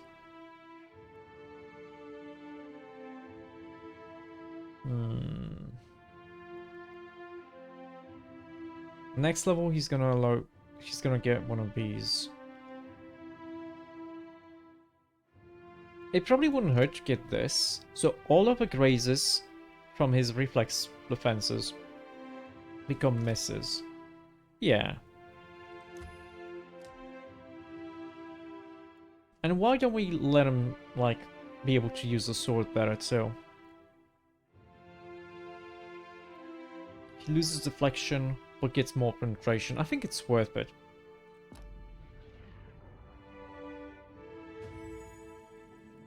Let's just turn it on. How much does he lose? 15 deflection. That's that's pretty tough. He doesn't have a lot of deflection. Happy to oblige. Maybe we're going to be turning that on when fighting a boss. And you go with alchemy and religion. We don't really have much use for religion. I haven't seen too many of these, which is a little bit of a shame, but it's okay. Now,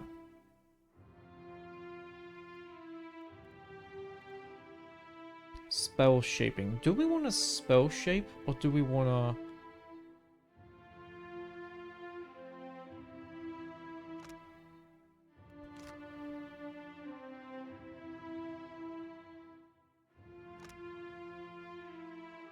Devotions of the Faithful.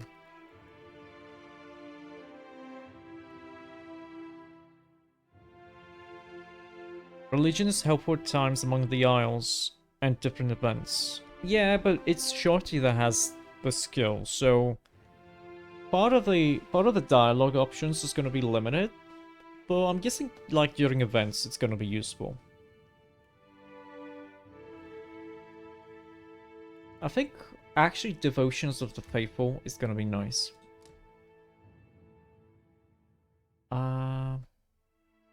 Probably wouldn't hurt to actually get like a hunting bow, because it attacks quicker.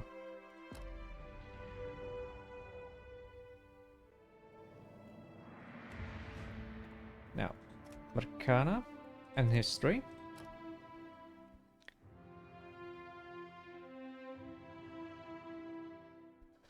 Oh, nice! This is nice. It actually tells us which of his abilities, which of his spells can be made bigger.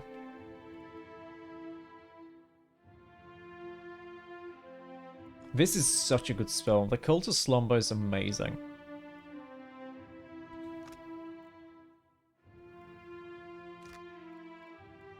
I do think we should go like for tentacles though.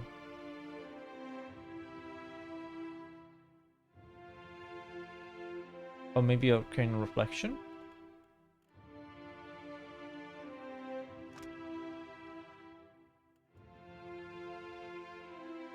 That seems pretty cool.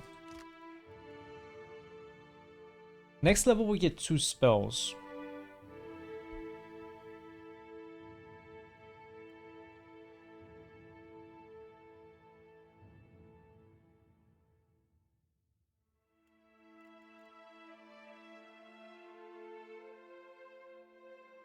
Yeah, let's go with the tentacles. We like tentacles here, yeah?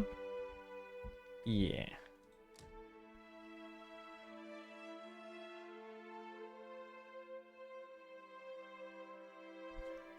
It probably would also make sense to give him a wand. So he can use all of these and we don't have to worry. Like, he can use them anyway, but...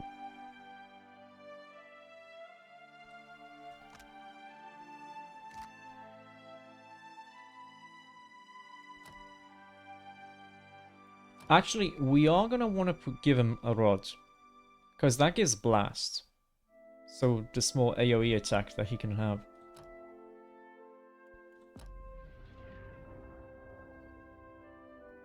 Okay, I should probably drink a little bit.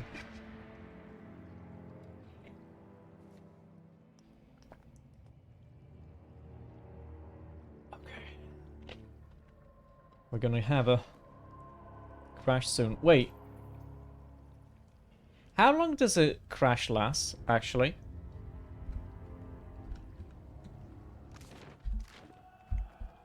Is it until we rest? Because if so, that sucks. Real quiet. Old City Ruins. Wait, Old City and Old City Ruins, so these are different.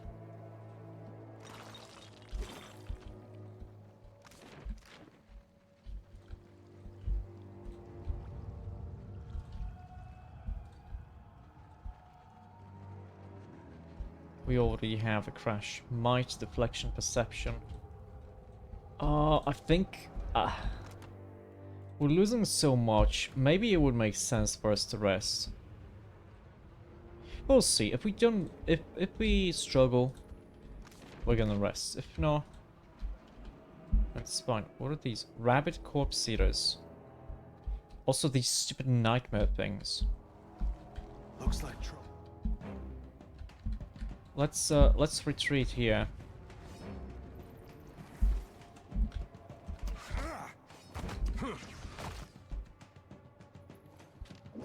A mad harvester.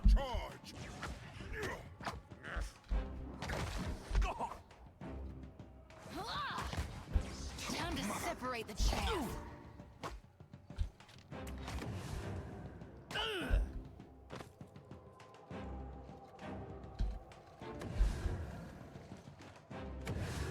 That was about as useful as a bump on a pickle. That's about as useful as a bump on a pickle.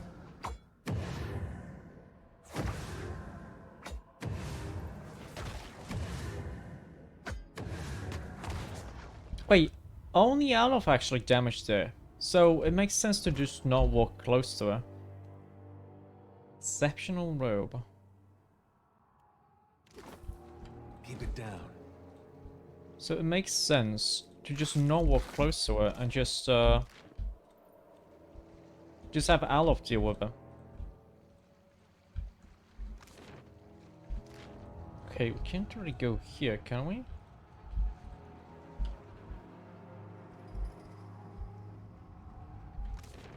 This goes to the Old City Ruins.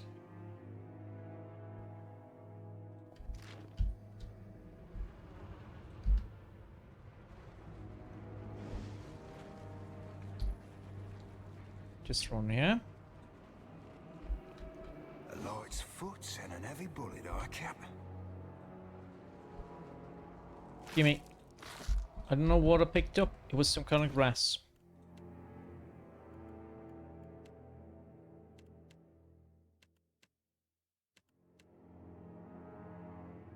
It's a river reed. Okay.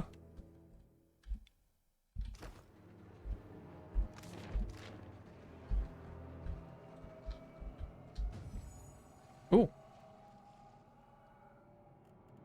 Level up. Stealth and survival. And as a cipher, you could get greater focus, more skill point, and more focus points. Tumbling. Let's see.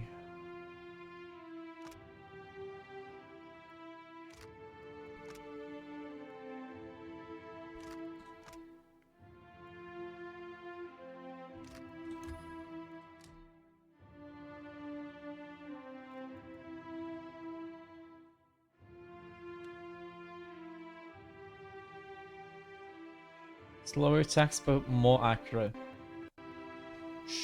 Sure. Nah, actually, we probably want the pistols and blunderbusses here.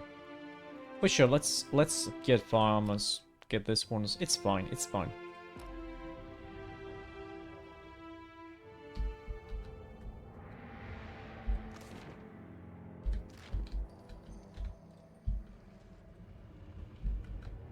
Okay, nothing goes here.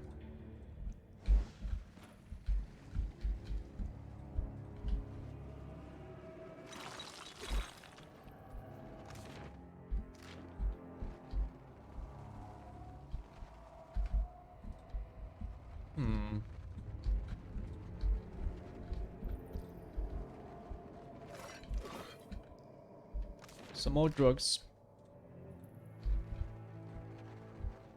I shall be discreet.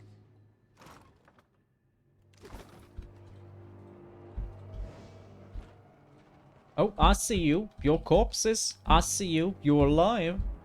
How may I help? Can I do a fireball here? No.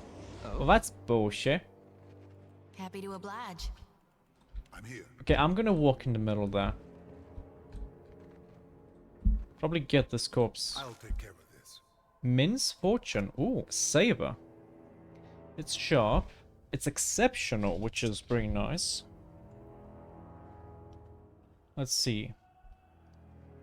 Stacking plus 2% crit chance on a hit. Stacks plus 50 times. And resets on crit. Wow.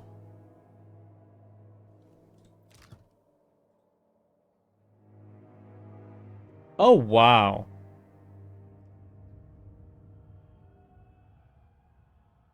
So it stacks 50 times to give you a 100% chance to crit.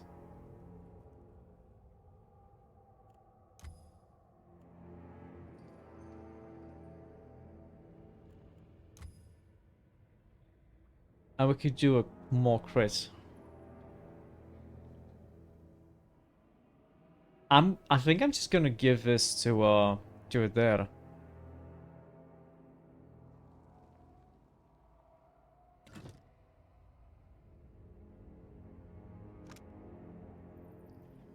I was searching around the old city as one does. Good look down there.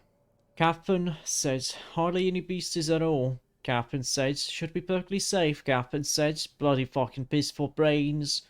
Aye, there was loot aplenty. Found this brilliant little bronze horn, didn't I? Bound to fetch a fair price topside.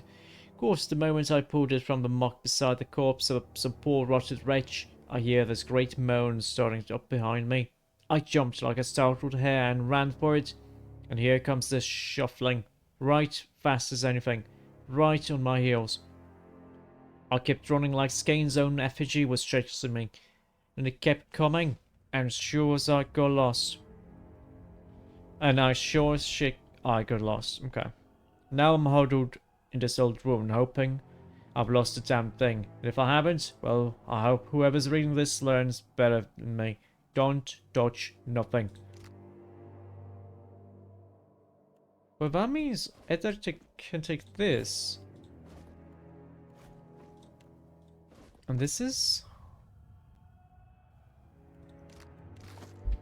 Yeah. This is just slashing. But this is faster.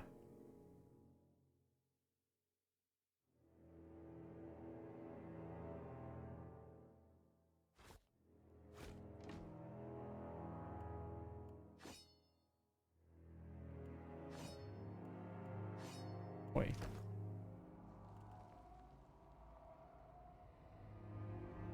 Oh, the Curse of Darkness sucks. It lowers accuracy by 25. I didn't realize.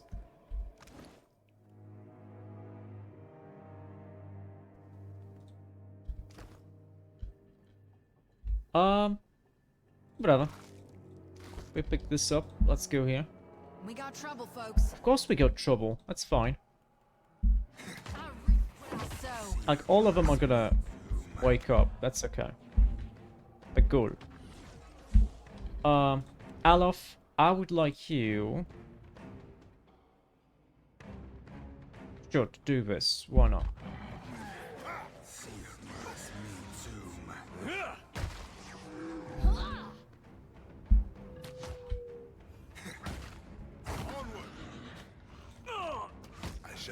Oh, no, no, no, no. Attack here.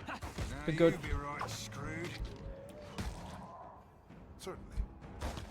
These guys don't have any curses, because they were actually able to kill the, Wait. Did you wake up again? That's it.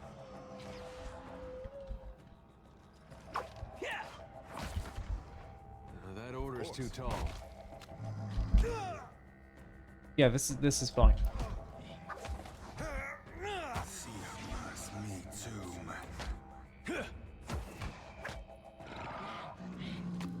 I mean, they have to stop attacking at some point, yeah?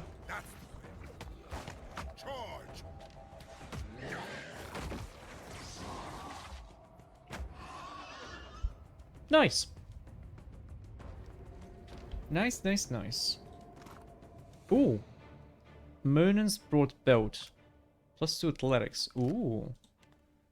I'm gonna put it here, but...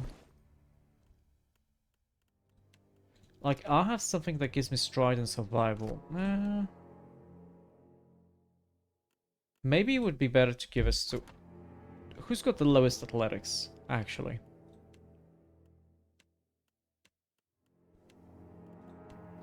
Okay, it would make sense to give us to it there then.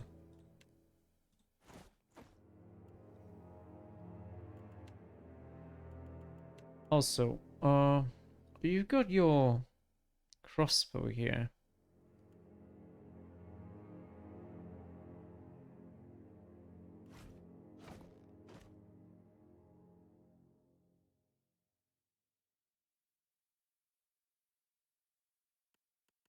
You're using a scepter. Keybreaker's scepter. I wonder if the reason why I actually can use the scepter has the scepter because he's going to dismantle the leaden key. Like he's working on it. There's a hole. Thick like tar, a substance stick to the edges of this massive burrow. You should see this. A fine breastplate.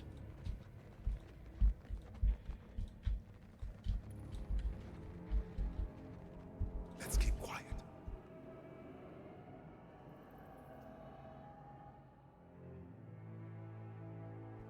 Next to the sealed door is a statue of a woman, cracked and overgrown with moss. Both of her arms are extended towards you, but one of her hands is missing. You notice a rushing, whispering sound coming from your pack. It's the cornet of deaths, a sound like a gentle crashing surf is coming from the shore. It looks like a Huana representation of Ondra. Her robes hang like sheets of water, pulling around her feet like rippling currents. You examine the spot where her missing hand should be, yet the stone of her empty sleeve feels smooth, as if her sculptor had never shaped a hand there to begin with. Her only hand is open, palm up, as if to receive something. Curious.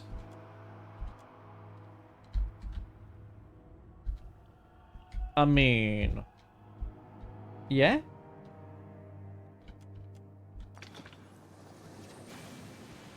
As you put the conch on her hand, the thunderous percussive music of a stormy sea spills out of the conch. It rises into a wordless melody that reminds you of voices heard from underwater. As the song reaches its crescendo, a deeper rumble fills the air and rattles through your bones. You take the shell back as the music fades. Oh! I thought it disappears completely, but no. No. It just opens up this. Oh, hello.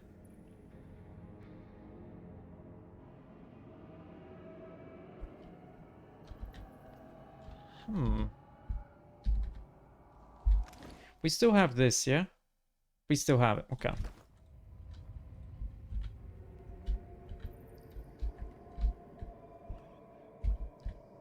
Hello, what are you? Wait. That's just disgusting. A giant cave rope. It's pretty tough.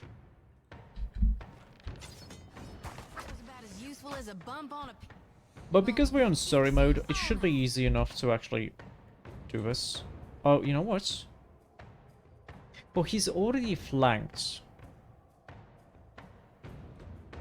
That's okay. This is futile. It's not futile. I guess we want sharp attacks against them. It's a boss time. It doesn't say anything about fire damage, though. Gonna make the fireballs smaller. Need to walk a little bit closer, Alof. Did we do damage? It was a graze. That's okay.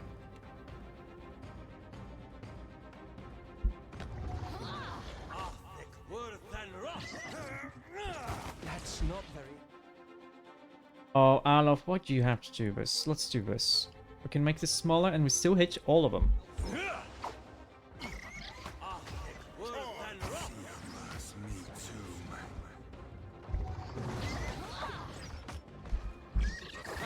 What sucks is Alof. They're being hit here. Miasma of dull-mindedness.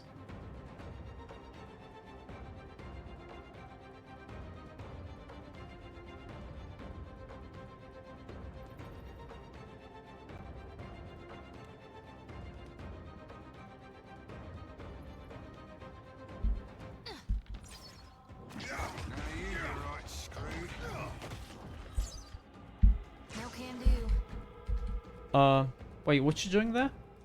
Wait, what you doing here? No, no, no. We want...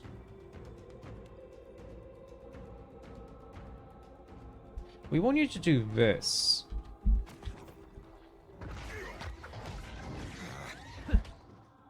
Dalga. Oh, yeah. He murdered everyone. No, no, you keep attacking this guy, because... Very nice.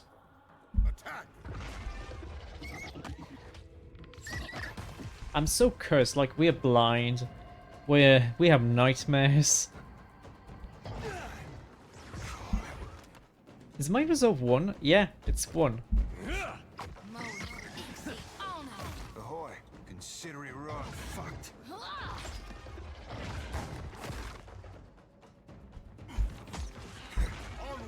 I got it. We're good. We're fine. Get me loots. Oh, we probably want to destroy this, yeah?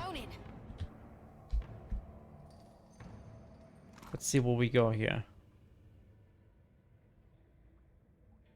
They actually don't give me any loot. What about here?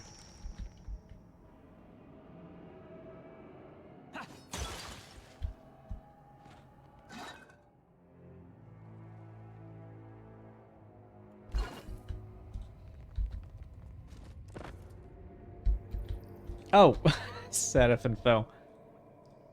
This mural depicts the tempestuous waters set to surround the legendary city of Okaizo.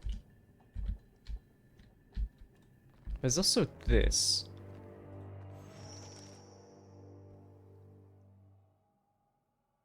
A cracked, dirt-rimed carving dominates the wall. In it, two hands rise from curling waves. Sockets, like the one in the hand of the statue outside the temple, have been carved in the hollowed palms. Both are empty. You notice a rushing, whispering sound coming from your pack. It's the cornet of the depths. It sounds like a gentle, crashing surf is coming from the shore. The cracks mold and grime vein the stone. The carving looks ancient, and it feels that way too, smooth with wear. Yet as you run your hands along the stone, you feel a cool whisper of air. It feels like there's a draft coming from the other side. The sound of waves grows louder and stronger. Let's play the conch.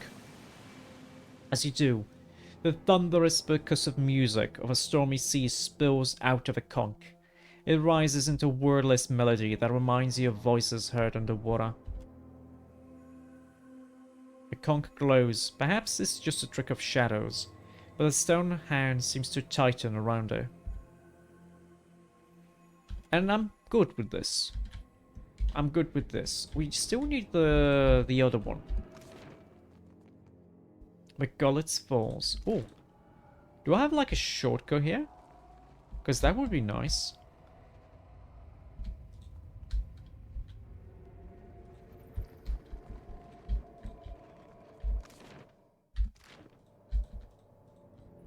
No.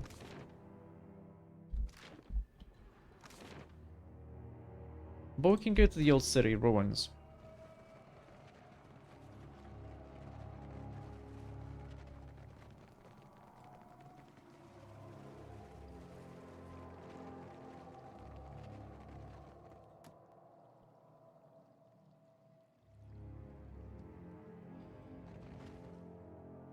Okay.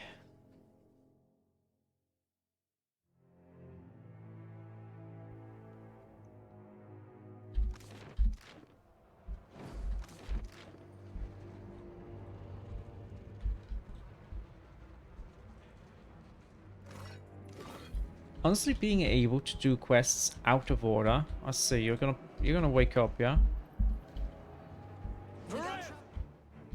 Essence of battery. Let's retreat a little bit here.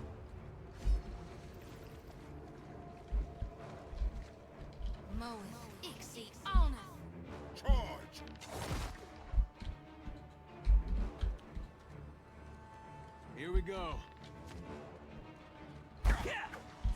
Because I want to destroy this with Alof, I think. Alof, just keep attacking that thing.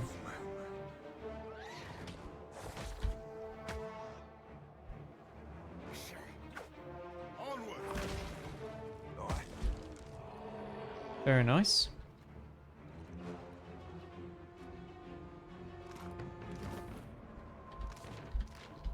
Keep it down.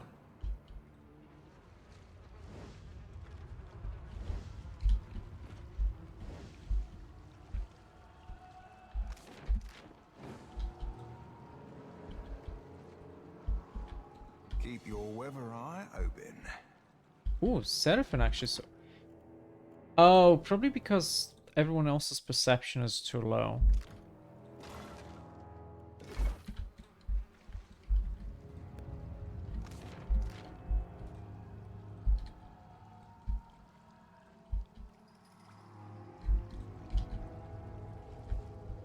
Okay.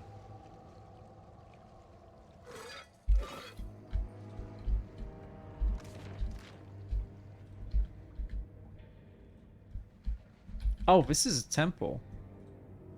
Underneath the rubble, a mural depicts two conchs rising from the waves. That actually looks like a person. It's just upside down. I see the eyes, the hair, the shoulders here. It's not two conchs. I'll take care of it. Okay, that's so. Careful. I see that. That's it. Nightcap.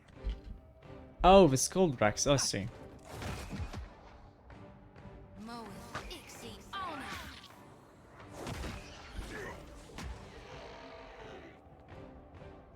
Shoot him.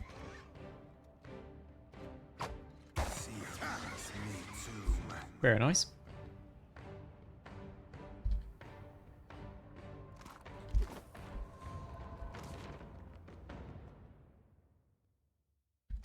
Wait, is this like a huge wall here? Quiet.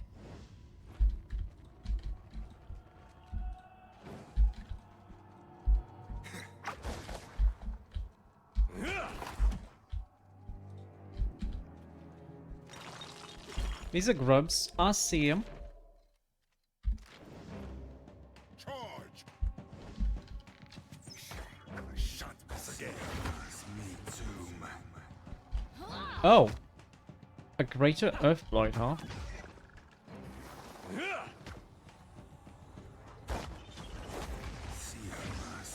too. Let's get you first.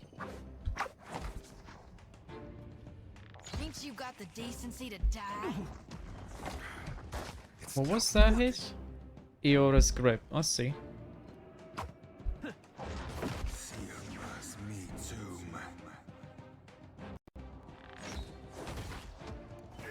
We could actually... Oh, nice! I didn't realize we can increase combat speed too. That's convenient.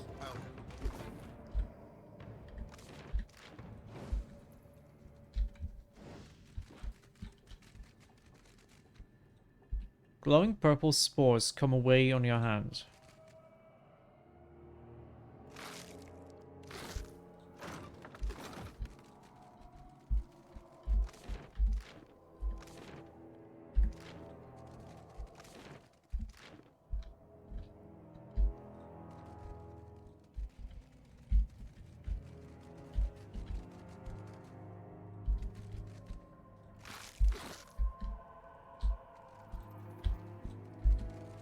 Incredible! You're not at all scathed. Not even a smidge.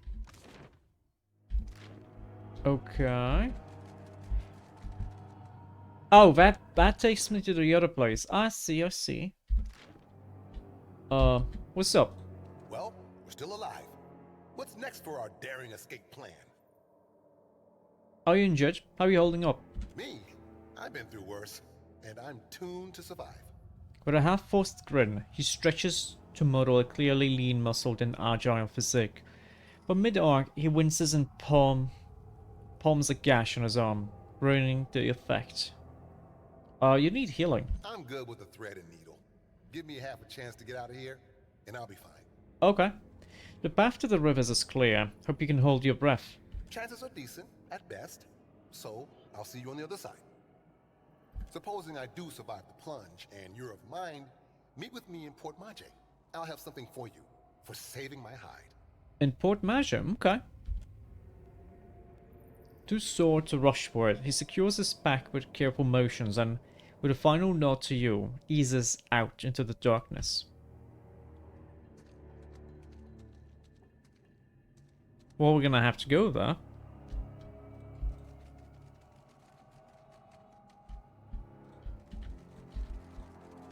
No! Fall back.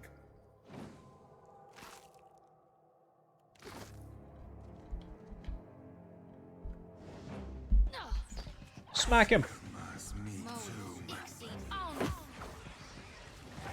I love the attack there he does. I think it's like this one.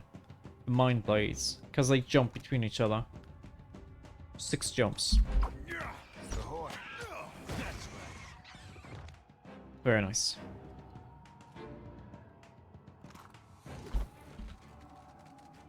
I'll take care.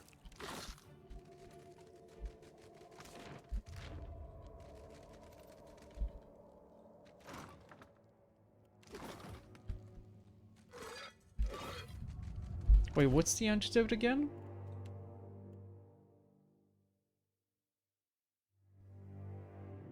I have to finish exploring Nikitaka first. Yay!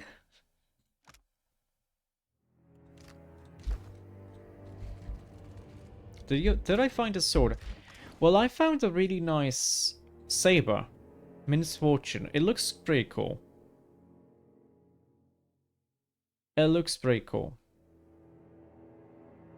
Actually, you know what? This would be a lot better on me, since my accuracy is pretty low, so my crit chance is gonna be low too. You know what? Yeah. But the plus 10% damage is nice.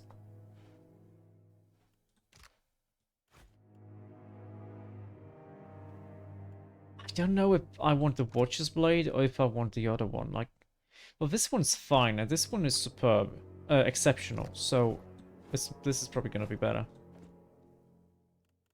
Is this the sword you meant?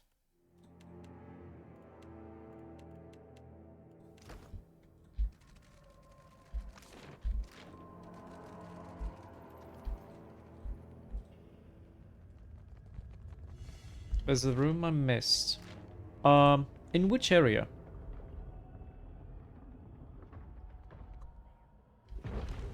Who's there? Oh. The elf jumps back as the door opens. She has her weapons raised, ready to attack, but seeing you, she slowly lowers her. I used to court a girl who did that whenever I stopped by. Miss her. I don't think she likes you. She liked you there. It's you. But how'd you get through there? She peers through the door, looking at the shrine on the other side. Is that it? That's not usually the reaction I get. She dismisses you with a wave of her hand. Is that it? Walk up the right wall a bit more. Okay. There's an old temple of Andra. Dario said it was just past this door. Oh, I found the old temple in a flooded spot where the falls meet. Good work. I'll make sure no one else disturbs it. Meantime, Dario will be pleased to hear the news. How about you go tell him and collect your reward? There's a circular room and the keys by the side. You think I missed? Okay, I'm gonna look at it. What does he want with the mosaic of the Okaizo? A smile freezes on her face. Dario's the only one to talk about Dario's business. If I was you, I'd forget about this and take my pay. But it's your neck. If Dario be sending his ships up Whitaker's ashy hole on an old bit of bait, who are we to be stopping him? You mean here?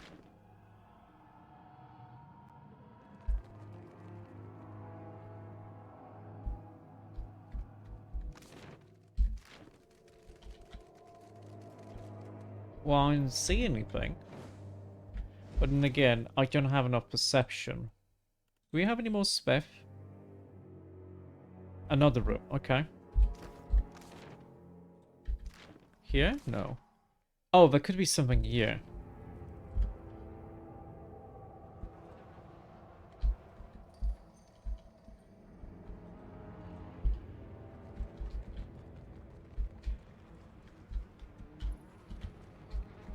Wait, there's a body I haven't picked up.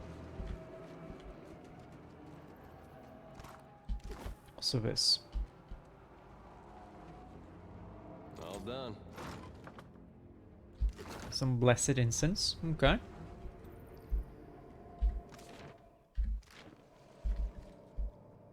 Wait. Here? No.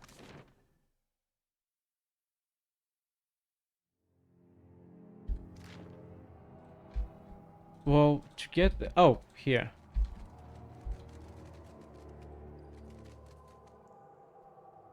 Nice and quiet. Cracked and half-chewed bones lie among the dormant coals. I see the sword. It's a flaming sword inside someone's chest.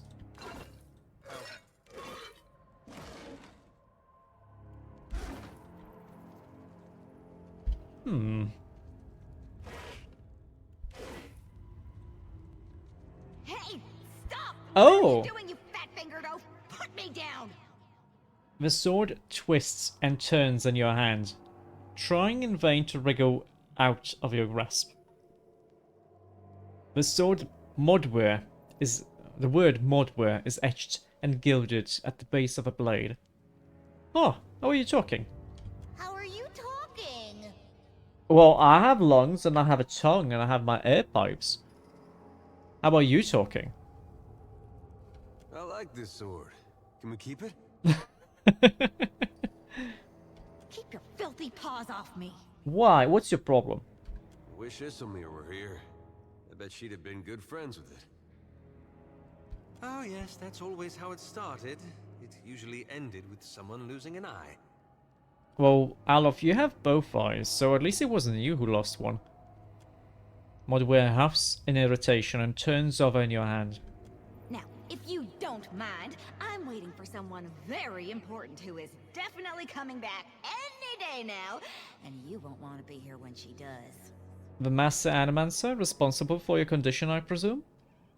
No, that would be a man known across Aora as the Great Wizard. None of your fucking business. I actually heard of him. I'm waiting for my owner, obviously. Do you not see that you've been stabbed inside of a person? It's really a wonder you've managed to survive to the ripe old age of whatever you are, being this stupid. A belligerent sword. Fascinating. but my owner, she was really great. I mean, is really great. Her calluses felt so good on my grip. Oh, I can do things with the sword you wouldn't believe. Oh, show me. I'm a quick study. Modward makes the dramatic retching noises, pretending to throw up. Actually, even though you're clearly little more than a ham-handed half-wit, maybe you can do something for me. Oh? I'll let you handle me, but only under one condition. You have to help me find my owner. Okay? Deal. I'm gonna do my best. But only until you find my owner. You got that? Okay. You heft the sword, testing its weight. It's a finely wrought weapon. Though it has seen better days, all it needs is a bit of polishing. You scabbard it, and continue on your way. You have gained an item modware. Okay, well, I'm gonna see. Oh, it is a soulbound item. I didn't think soulbound items existed in this game.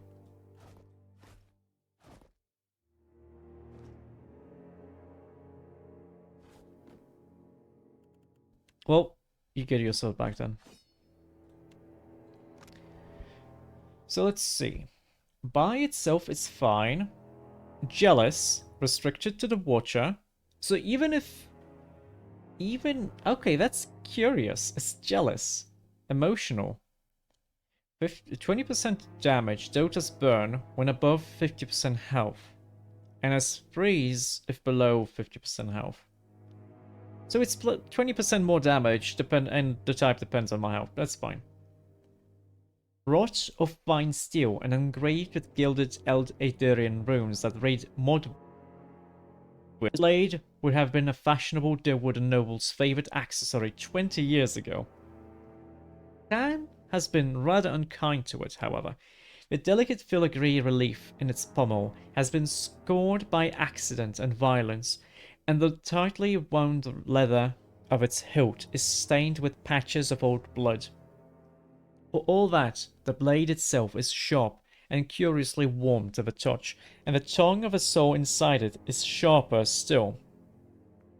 Where it's from and who might have forged it are mysteries the sword has little interest in illuminating, though it does speak with a lively Derwooden twang, a fact that tells you more about its origins than it has any intention of doing itself.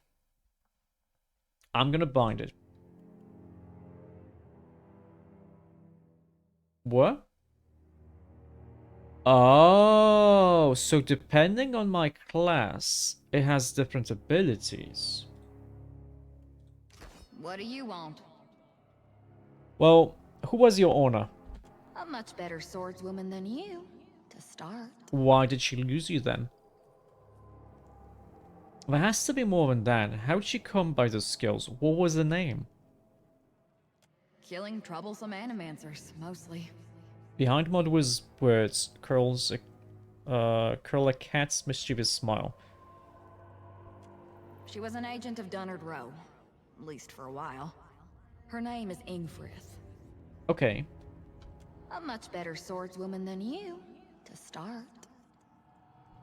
Okay, no. She was an agent Who of were Dunnard you Row, before you were put in the sword?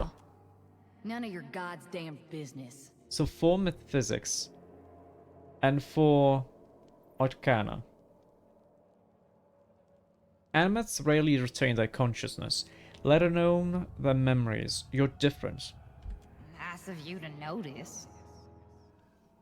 You hear what can only be a sneer edge Modw's voice. I was a ruler beyond compare. Handsome, just, exceedingly well-muscled, beloved of my subjects and favored by Wodika. Wow, I'm impressed. Excuse me? Sarcasm's my thing. Go find your own bit. Though the sword tries to maintain a serious tone, a slight laugh follows its words. In truth, I don't know who I was. So far as I can remember, I've always been a sword. Whatever memories I had of a time before, they're gone. Let's go kill something. Okay, so which is gonna be better for me? Is it gonna be better? Is it gonna be better for me to bind it to my Paladin class? Or is it gonna be better to do Fighter? Fighter or Paladin? Let me just quickly look at the wiki what the difference is. Because there's like a million ads, but that's okay.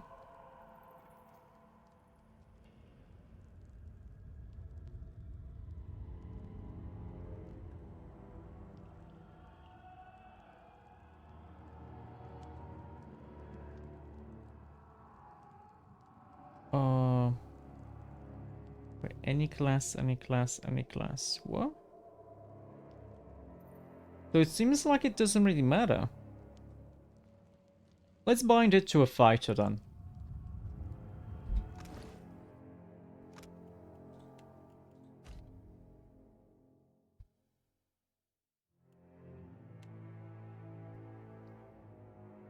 Yeah, one kif. Oh, you can't actually release it. That's curious. But it's like kill one kif with a sword to unlock the next level. Okay.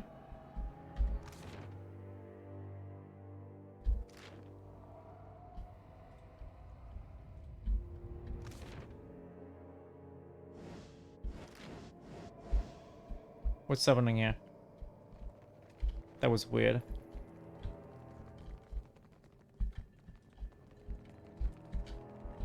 The Undercroft. Do we want to go to the Undercroft?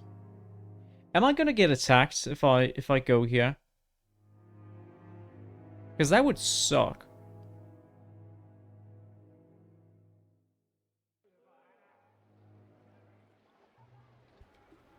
A deep blue, choppy watered cove spans before you, widening down a cavern that leads eventually to the open sea. Waves clap against the ramshackle docks, and the breath that fills your lungs is tinged with salt. Shouts from rowdy sailors pepper the air like buckshot. The deckhands lumber across the water-beaten docks, ready and watching the waves that roil the cove. Let's watch from a distance. It's then that Huana water shapers, as denoted by their robes, stride the length of the docks, arms sweeping, lips moving, they swirl the turbulent tide into a calm, directed current. For a moment, the cove falls still and silent, as if caught in a collective bated breath. Then, slowly, a slew of black varnished dinghies, sails lowered, row steadily into the bay. The sailors whoop, shouting a jumble of bawdy greetings mixed with commands for docking and unloading the wares. The ships lurch against the wharf and are emptied of crate after unmarked crate almost immediately. The operation is efficient and quick. But a shrill whistle, a dwarven woman emerges from the squat fort jutting from the eastern side of the cavern.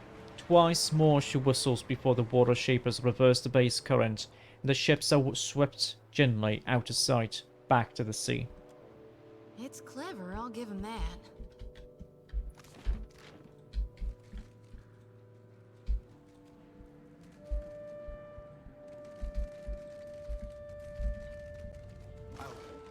Nope.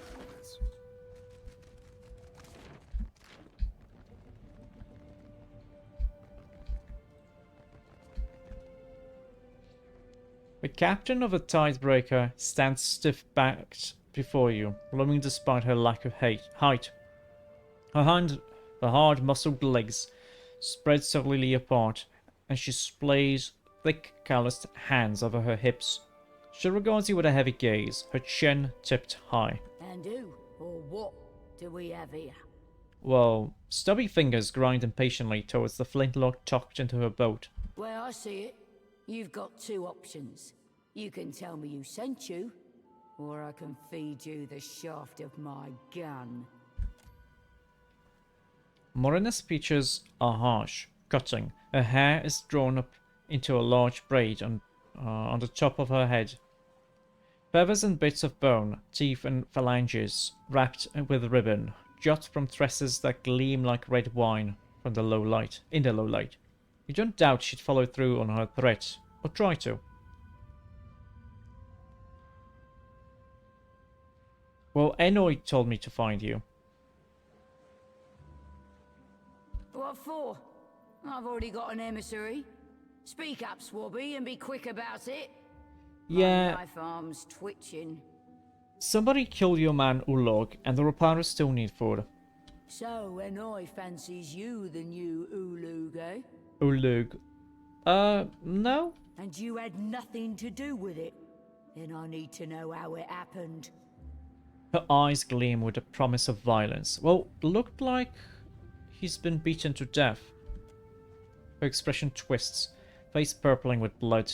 Ulug wasn't any ruffler. He didn't deserve that.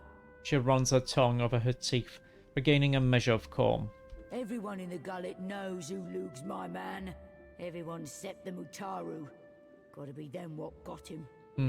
She hocks a great gob of spit on the ground beneath her feet. And though it pains me to say it, if the Mataru are biting for blood, it's best if I back off. I can't be feeding the Reparu right under their noses. What can I do to ensure your operation continues safely in secret to see the Reparu properly fed? Leave the secrecy to me. What you need to prove is that you can be trusted well enough. Okay. Say I happen to have a fella wanting for a full shipment of crude luminous Ardra, but I have no Ardra to sell. Oh, I just happen to have some crates of luminous Adra on me. Loot me no less than 3 crates, and I'll be, let's say, better inclined to do you a favour. If you're a particularly daring sort, you might snatch it from under their noses. Them Valiant trading Princocks have a stockpile of it in their mill in Queen's Birth. They had a stockpile. Otherwise, you could raid them in shallow waters as they ship it in. Now, if that doesn't tickle your fancy, there is one other that tickles mine. Ply me with enough coin to hire fresh hands, bribe a few officials, enjoy a taste of flesh, and I'm yours. How much coin are we talking? Oh, I guess 30,000 copper ought to cover it. That's a lot of money, but I'm gonna give you the Adra. The captain smiles wickedly, a mad cast darkening her features. Well, regale me. Why would I punch her? Yeah, I got the luminous Adra. I invite you to hand it over swiftly then. Okay, major positive with the Principi, and moderate positive with the Delver criminals. Okay.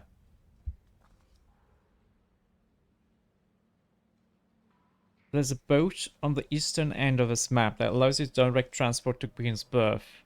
And it goes both ways. Nice. Very nice. Ah, what lovelies. 10,000. Fine work you've done. Work I won't be likely to forget. And neither will Captain Aldi's. Best believe I'll be sending her a missive to sing of your praises. Tarn's Respite. Okay. It's a saber. It is a pretty nice one.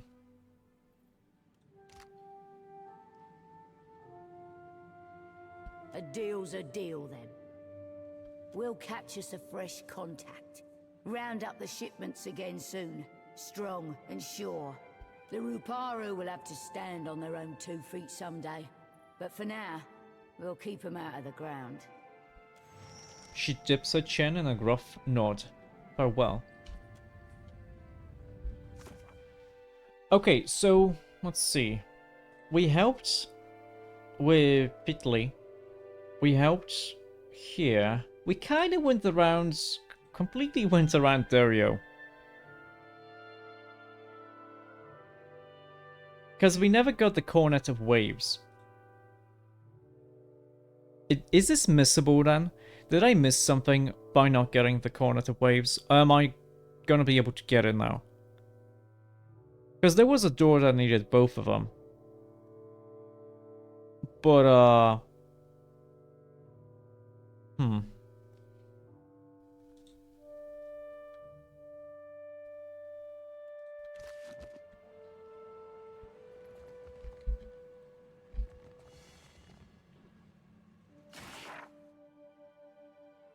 The better part of valor. All right, but I'm keeping what's in there.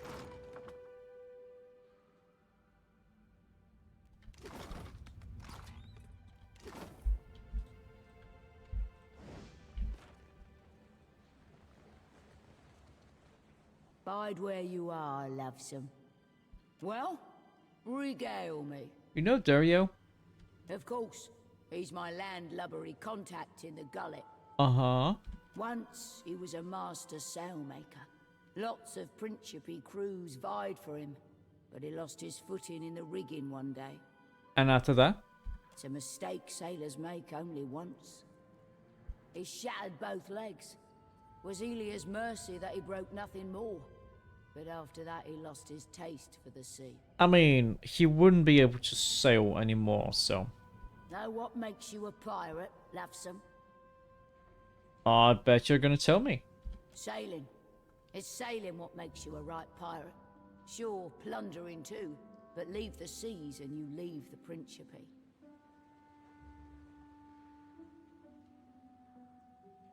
Okay. Perhaps Ferrante would disagree with you. Aye, but Aldi's wouldn't. And she's the only other captain what matters to me.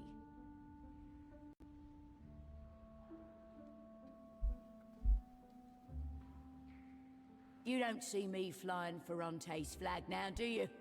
My loyalty lies with the new blood, the future, and the strength of the Principe. Okay, bye-bye. She dips her chin in a gruff nod. Farewell. How do we look like here? Oh, they like me. These guys don't like me, because we got, like, moderate, negative, no, major negative, and moderate positive, so it's not, like, that great yet, but, they like us here.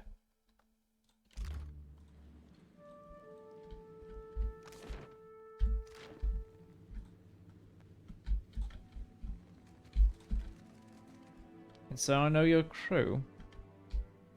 Do they want to talk to me? No.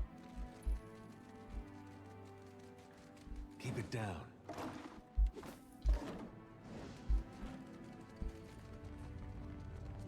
Okay, so this takes me to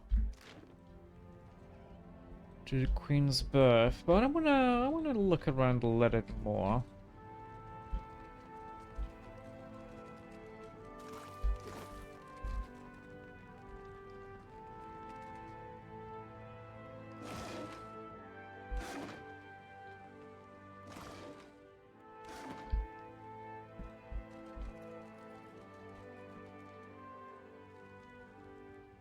Okay.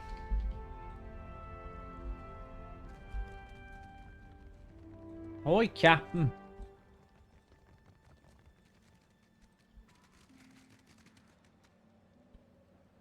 Some boars.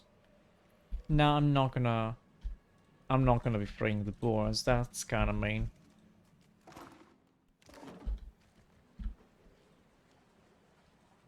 You back to see the boss?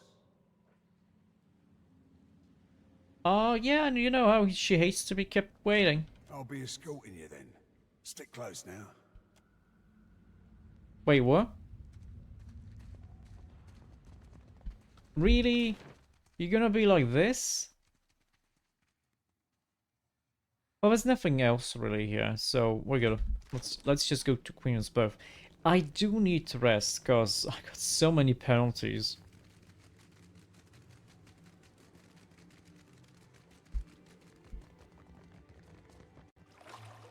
So many penalties.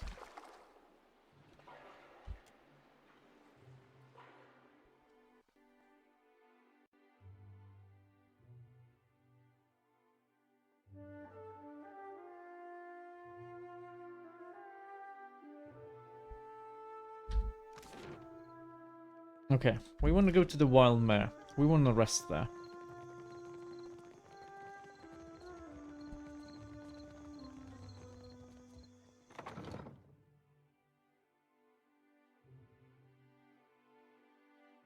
Boom, boom, boom.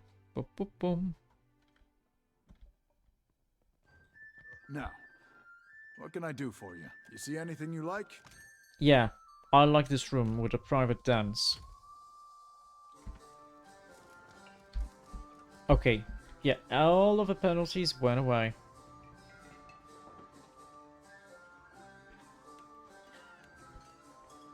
Something I can do?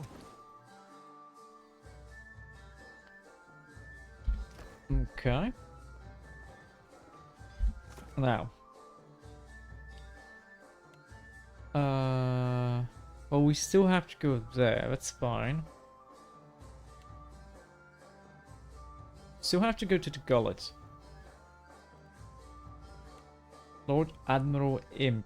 We finished this one. We just have to go back. It's a shame that this quest stays here instead of moving to Tonnage. But it's okay. Like, not a big deal.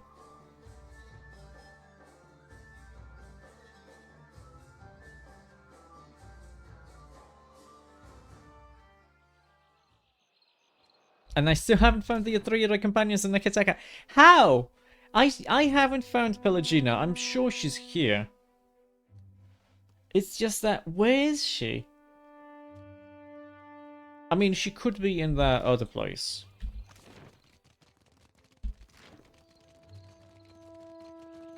But still. 3 companions, and I haven't found one.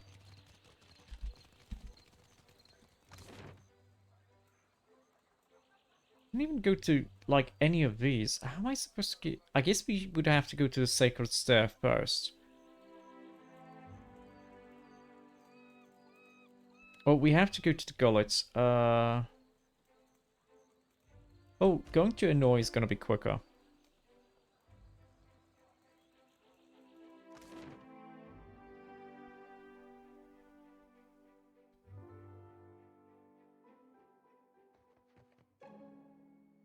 The old man grimaces some attempt at a smile.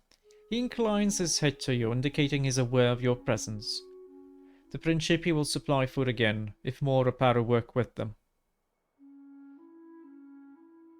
I have no choice but to hope this venture together fares better than our last. We will accept the Principi's generosity and work to return it tenfold. Mm-hmm. Never can I thank you enough, Watcher who has the ear of both kith and gods. Always the Reparo will know of your kindness.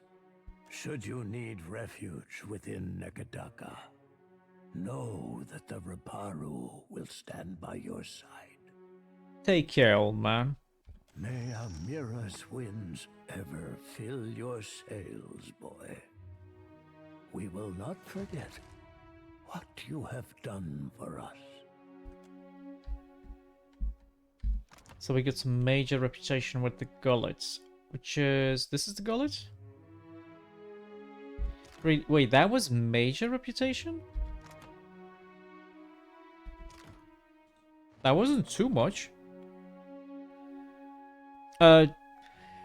If you just tell me the areas, just the location, not the exact location, but the like the general area. I would assume maybe one of them would be in the Brass Citadel, and one of them would be in the Noble District. Perik's Overlook and Serpent's Crown. So the top one and the one below it, yeah? Because the Brass Citadel is like down here, and the... Yeah, here and here. I would assume maybe one would be here.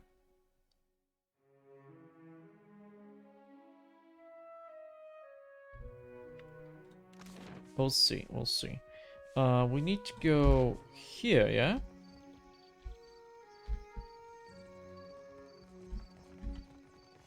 There it is. Oh, also, can I try to steal from this dude? Because we know that this guy has picked up a marked coin. The gullet is no place to wander.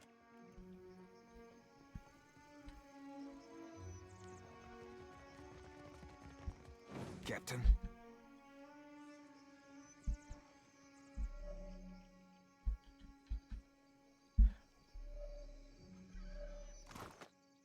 Marked soul.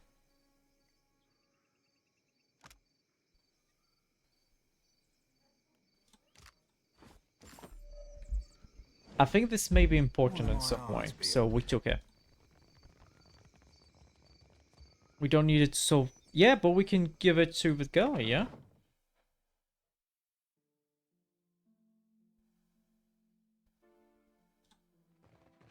My village was not like this. Why does Queen Onikaza not send the foreigners away?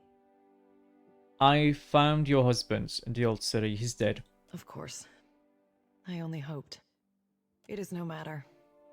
Thank you for telling me.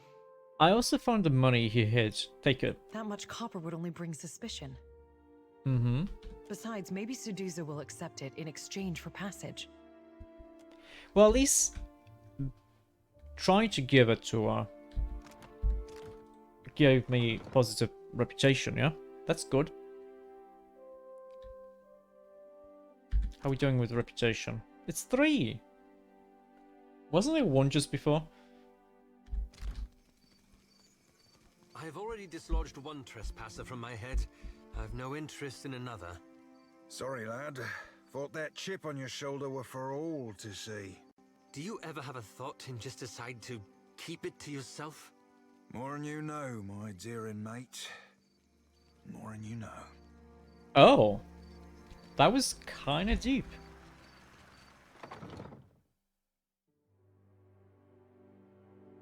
We still haven't learned too much about our furry friend here. See? Boss was right. We found it.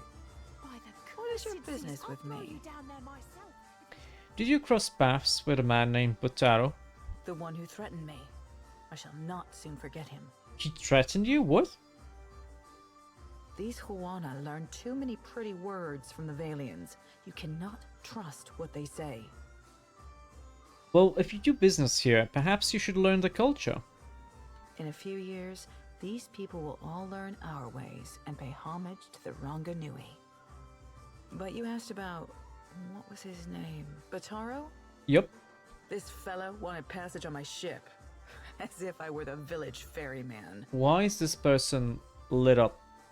This is a little bit suspicious. I told him there was none to be had. Certainly not at his price. Then what?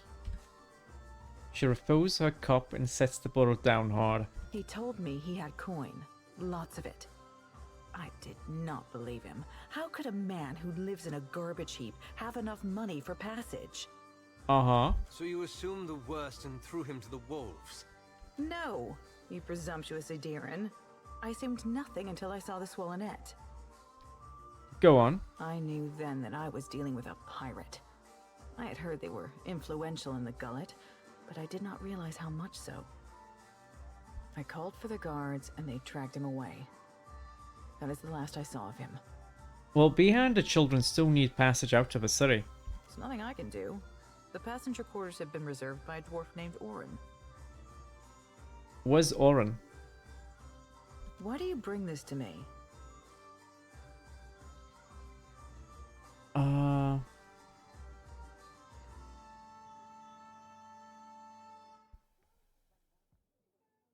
I mean, you're a merchant, yeah? I'm gonna pay for you to take them. I can take 3 more in the hold, and no more. Orin and his crew have reserved the berths. That is assuming you have the coin. Well, the children are small. Surely you can take more. I will already have to abandon crates of cargo to make room for these 3. Plus, the food and water they require. Okay, let me think about it. As you say. Tell me about Orin. He and his people are gold-packed knights. Orin is particular. Uh-huh. Perhaps that is good. He just finished a contract to guard the Valian Luminous Mill. I hear animancers are also particular. He's upstairs. Just do not interrupt him if he's arranging things. Okay.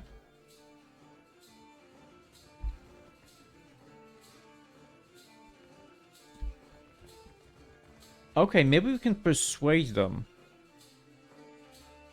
Maybe we can persuade them to not go on the to not get on the ship.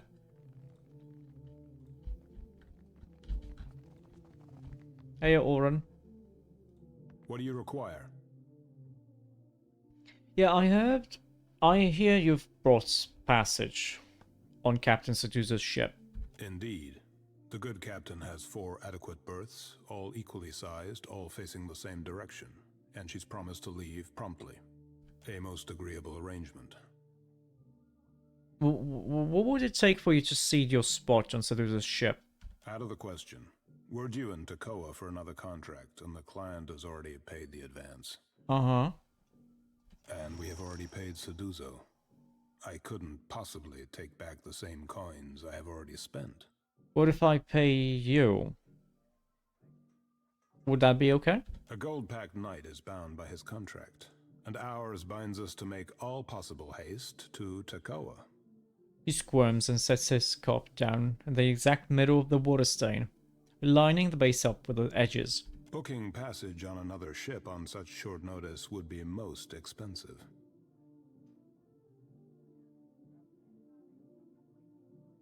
Well, have pity. I'm helping a life. Look around. The dead fire is filled with misery, to say nothing of the gullet. He turns the cup so that the crack along the side faces away from him. Folks like you ain't helping. Have a heart. Or is it already dead in your chest? This interaction is really funny. Yeah, I feel like he's very OCD with his like arranging of the cups. Oh, if we do it right. 3 maybe?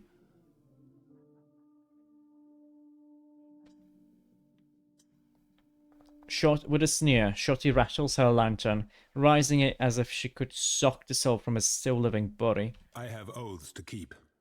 Perhaps that means little to you, but I am bound by them. Mm-hmm.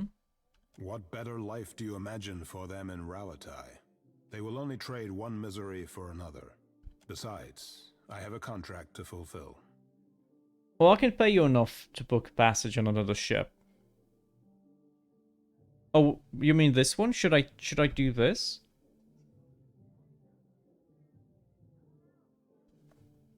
Because I don't want to kill him. But then again, we have a requirement that we have to kill a person. That sounded like a threat. Was that a threat? He sounds genuinely surprised. The other gold-backed knights move their hands towards their weapons. No? Oh, good. Good. I can pay you enough to book passage. I'm not going to do that one. The other one, because it's aggressive. He looks up from fidgeting with his cup long enough to give you a doubtful frown. All ships leaving for Rauatai are laden with luminous Adra and other rare goods. Mercenaries, even of our skill, do not rate so highly. That's okay. Consider this me making a contract with you. He freezes, staring at the coins. After a moment, he divides them into 4 even stacks and nods. So it does. Consider our business concluded. Okay. I'm still gonna have to pay the other lady, yeah? But wait, So you're saying you're literally a pirate of the mind? You sail in and steal people's thoughts? Behold, lass, I'm the original psychic piratical. Not hardly. Even I've heard about Malnage. She's a cipher like you, ain't she? Only older. Ugh, had to dredge up my cruel rival. You should know her arsehole itches when mention being made of her. What a nasty hex. Tell me you weren't the one that put it on her. Darn, I hope that doesn't make her itch. Hell, or that. Now I'm just making it worse. I best shut my mouth before I cause more damage. I like your style, kid. I don't think she did this on purpose, though.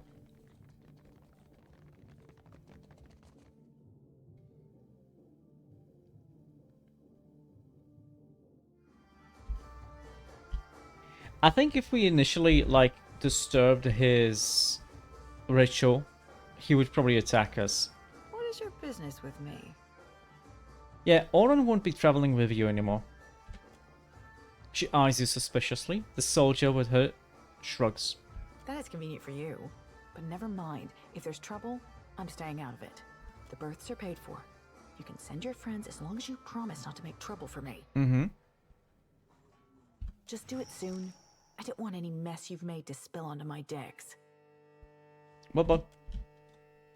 Okay, we're good here. The difference is that the funny interaction you have to convince the captain to take some of the kids. That means that you point out to the dwarf that an odd number of kids will be brought along. And he shudders, and you can essentially say, wouldn't that be odd? And he just moves out of her to find another ship. Okay.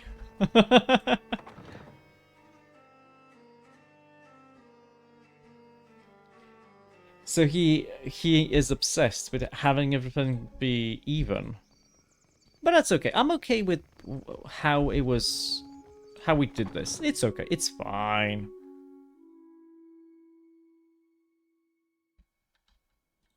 Oh, now we see children here. My village was not like this. Why does Queen Onikaza not send the foreigners away? Did you know that Butaro was working for criminals? Of course not. He worked on the docks, I'm sure of it. I'm a watcher. I read the memory of his soul. She blinks at you in disbelief, her mouth half open. For what do you torment me? He was a good man. As you say? The Overseer looks for a reason to toss us below too. Such talk will bring him to our doorstep. Well, I spoke with the captain and about the passage. What say, then? All of you can go. She is momentarily speechless. Her eyes fill with tears. She drops the reeds as she brushes them away. Sometimes, Cap, you remind me of serving with Romaro back on a sorcerer. More than halfway to heartwarming. May Amira's winds ever blow sweet for you. We will pray always for you in this life and in each to come. She picks up the two infants and hurries to the others out the door. Major positive. Very nice.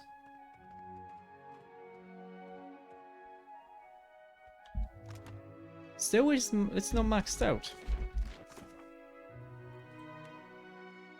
I don't think we can max out it anymore. We probably missed on some bonuses, but that's okay. Let's wait. Aren't we?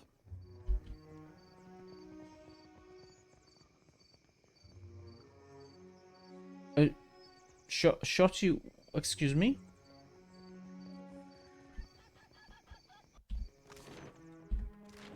I say Beha did right leaving the gullet. She went and did what she needed.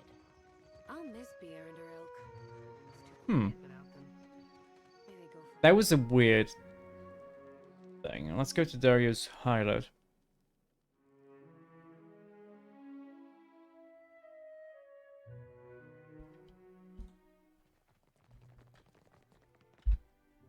So, what do you require? So, about the Cornet of Waves. A most agreeable topic. Or so I hope. I found a mosaic in the Temple of Undra, deep in the old city. Galarde! You watchers truly are workers of miracles. He claps, and a figure waiting by the door scurries into the Narrows. What's your interest in Ukaizo? He smiles, but he fidgets madly with the gold at the hem of his tunic. Given how highly the Casitas speak of you, I suppose it is only a matter of time before you hear it from one of them. Uh-huh. Ukaizo was once the most fertile and prosperous island in Deadfire, but it has been lost for over 2,000 years. Okay. It is little more than legend now. But some in the Consuelo Mezcasitas believe it exists still. Well, thank you for entrusting me with this information. You are most welcome. While I admire your forthrightness, I must ask that you not speak of this to anyone, especially the Juana. Oh? He clears his throat and produces a blunderbuss. After a brief pause, he whirls around and holds it out to you. Never let it be said that Dario does not pay a fair price. The kitchen stove. It's very low damage. Oh, probably because it's multi-shot. Okay.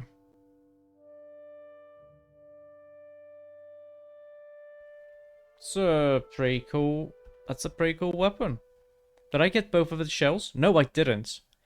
Is this missable now?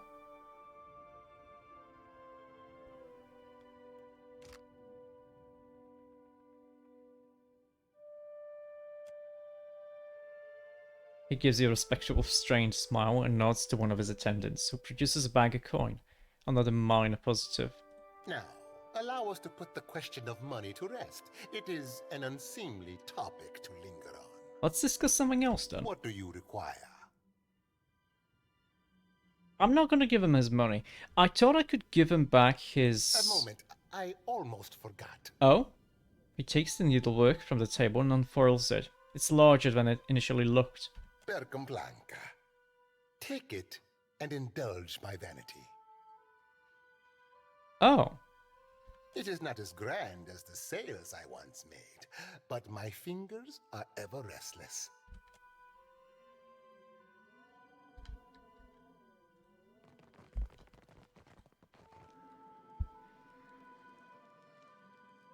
Okay, let's go back to Gullet. If we missed something, I'm okay with it. It's the nature of this game that it's very open and not linear, so doing stuff out of order would be not the best. The Gullet is no place to wander. Watch yourself.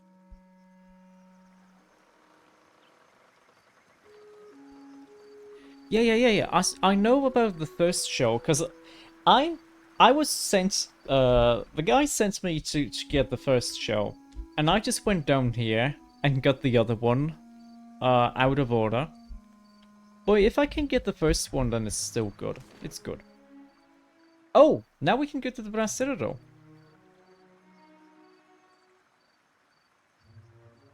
Oh, because we have in this map there's a south, a north, and a east exit.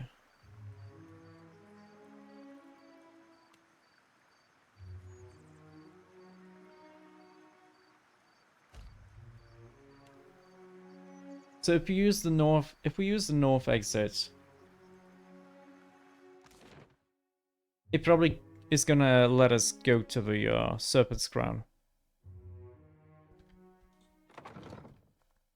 Maybe.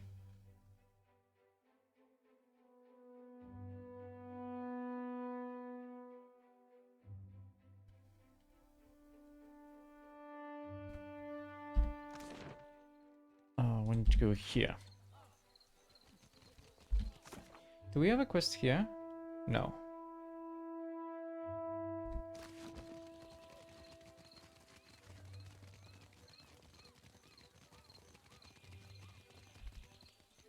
Okay.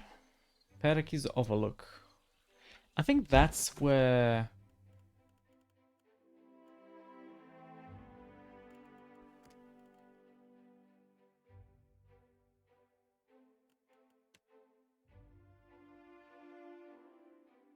Oh, that's in Serpent's Crown. I see. Or we can go here.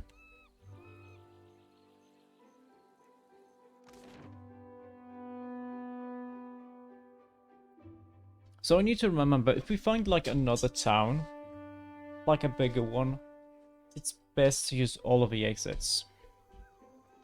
I'm not so sure I believe you. What am I thinking right now? No, wait. Now. It don't work that way, lass. I pick up on feelings. See fragments of memories sometimes. Impressions. Uh-huh. And mostly when folks are upset or a bit of nerve, unless I'm trying to intrude. And I generally try not to intrude. You intruded on me the moment we met. That were an accident. If anything, you be the one that were intruding on me. Oh, I guess that's fair. That's fair. Oh, well, you could take a gander if you wanted. I mean, not all the time. Just this once. As you wish, lass. Seraphin looks up at Shotty with an uncommonly serious impression. His eyes seem to drill into her. Then suddenly he jerks his head away and blinks like his eyes are burning. So which is it? Light or dark? What do you see? Neither, lass. Bounced off you like a bullet off an ironclad. Shotty shrugs and walks away. Seraphin watches, hands rubbing the back of his head. Anything I should know about? Mayhaps. Let me be ruminating on it for a tick, Cap. Why wouldn't he be able to look into her mind? It's curious. That's such a nice looking area. I like it quite a bit. Overlook cuisine, the bathhouse, exotic herbs, refreshments, cupboard.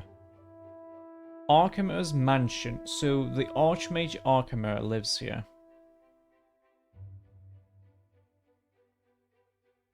We want to go to the Mellowort though. We have 2 weapons that kind of need fixing. And this person makes swords. So I'm hoping, I think it was a she. I hope they can fix it.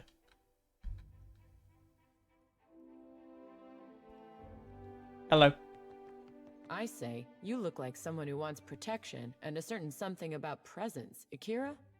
Iguana woman scans you up and down, nodding as she measures your proportions. Holler if any of the iron or steel laying around catches your fancy. Or if you need something repaired, I'm happy to take a glance. Oh, wait, both of them? Okay. Can you do anything with... Oh, sorry. Can you do anything with these? Akira, but these wonders have suffered greatly. I say you must take better care of your things. I know. Believe me. So, what do you think? I say I could repair these to their working order for 1,500 pyres each. Mm-hmm. Something about the metal. It yearns to bond as one. I could join all these pieces into a great sword for 3,000 pyres. Into a great sword. Well, I'm not going to be using a great sword, but if we, say, have Pelagina with us...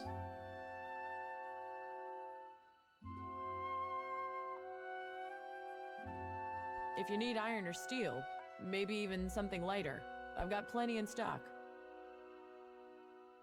We have the money. Sure. Combine the shards and craft a great sword. Akira, when you swing this beauty, you must make sure to tell your foes that Mahiri sent you. Whispers of the Endless Paths. A most brooding and gloomful weapon, I say. She passes you the great sword with a proud sigh. May it chop your enemies into fine pieces for the delight of Tongaloa. This is some fine work. I'm honored to have the trust of such a fine customer. Do not hesitate to bring me another challenge. Akira? If you need iron or steel, maybe even something lighter, I've got plenty in stock. Okay. Queen's Roll, a greatsword. Spearcaster, an arbalest. Lover's Embrace, a dagger. True Love's Kiss. Raw damage. Ooh, nice.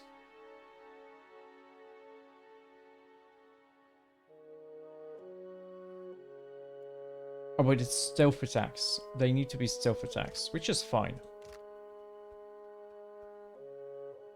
Oh, what's this? Enemies engaged. Rolling counts as an offhand weapon. Wounds. But we don't do wounds.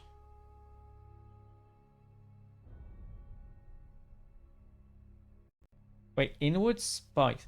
Wait, no, wait. Wounds. The ones I can have 3 of? Why would I want this?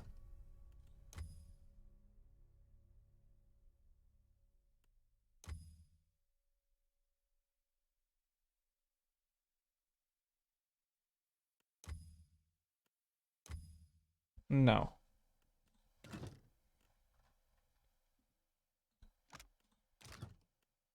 Lover's quarrel. Oh. Nah. Okay, I want to see the sword.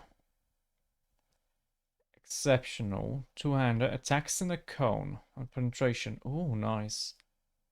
Heavy blade plus 15% damage as crush. That looks really nice. And it also has increased range. Run through. Oh, wow. Once per encounter. Ooh, that's amazing. Spinning Assault is also once per encounter. Blade form. This is also nice. And offensive parry.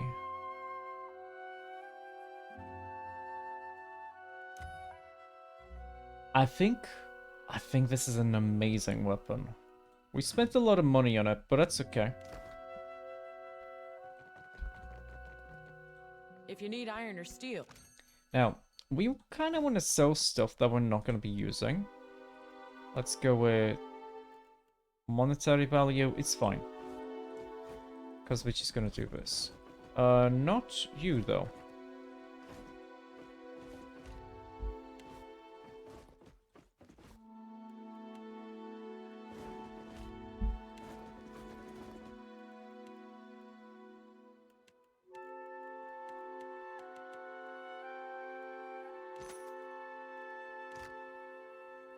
Your mummy, I'm just Nice and quiet.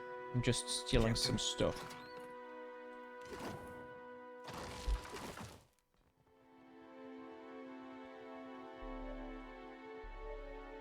Captain? Alright, but I'm keeping what's in there. Armor invoice.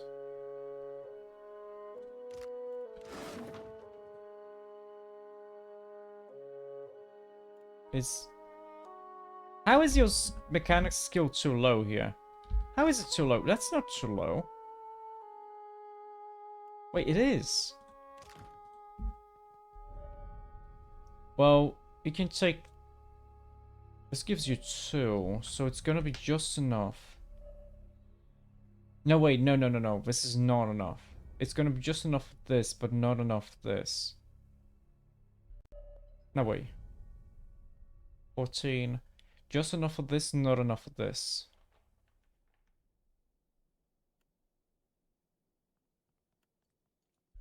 Wait, why did we not get the bonus to all skills? What? Shouldn't I have... I rested in the room with a private dance. Why not giving me my bonus? Hmm.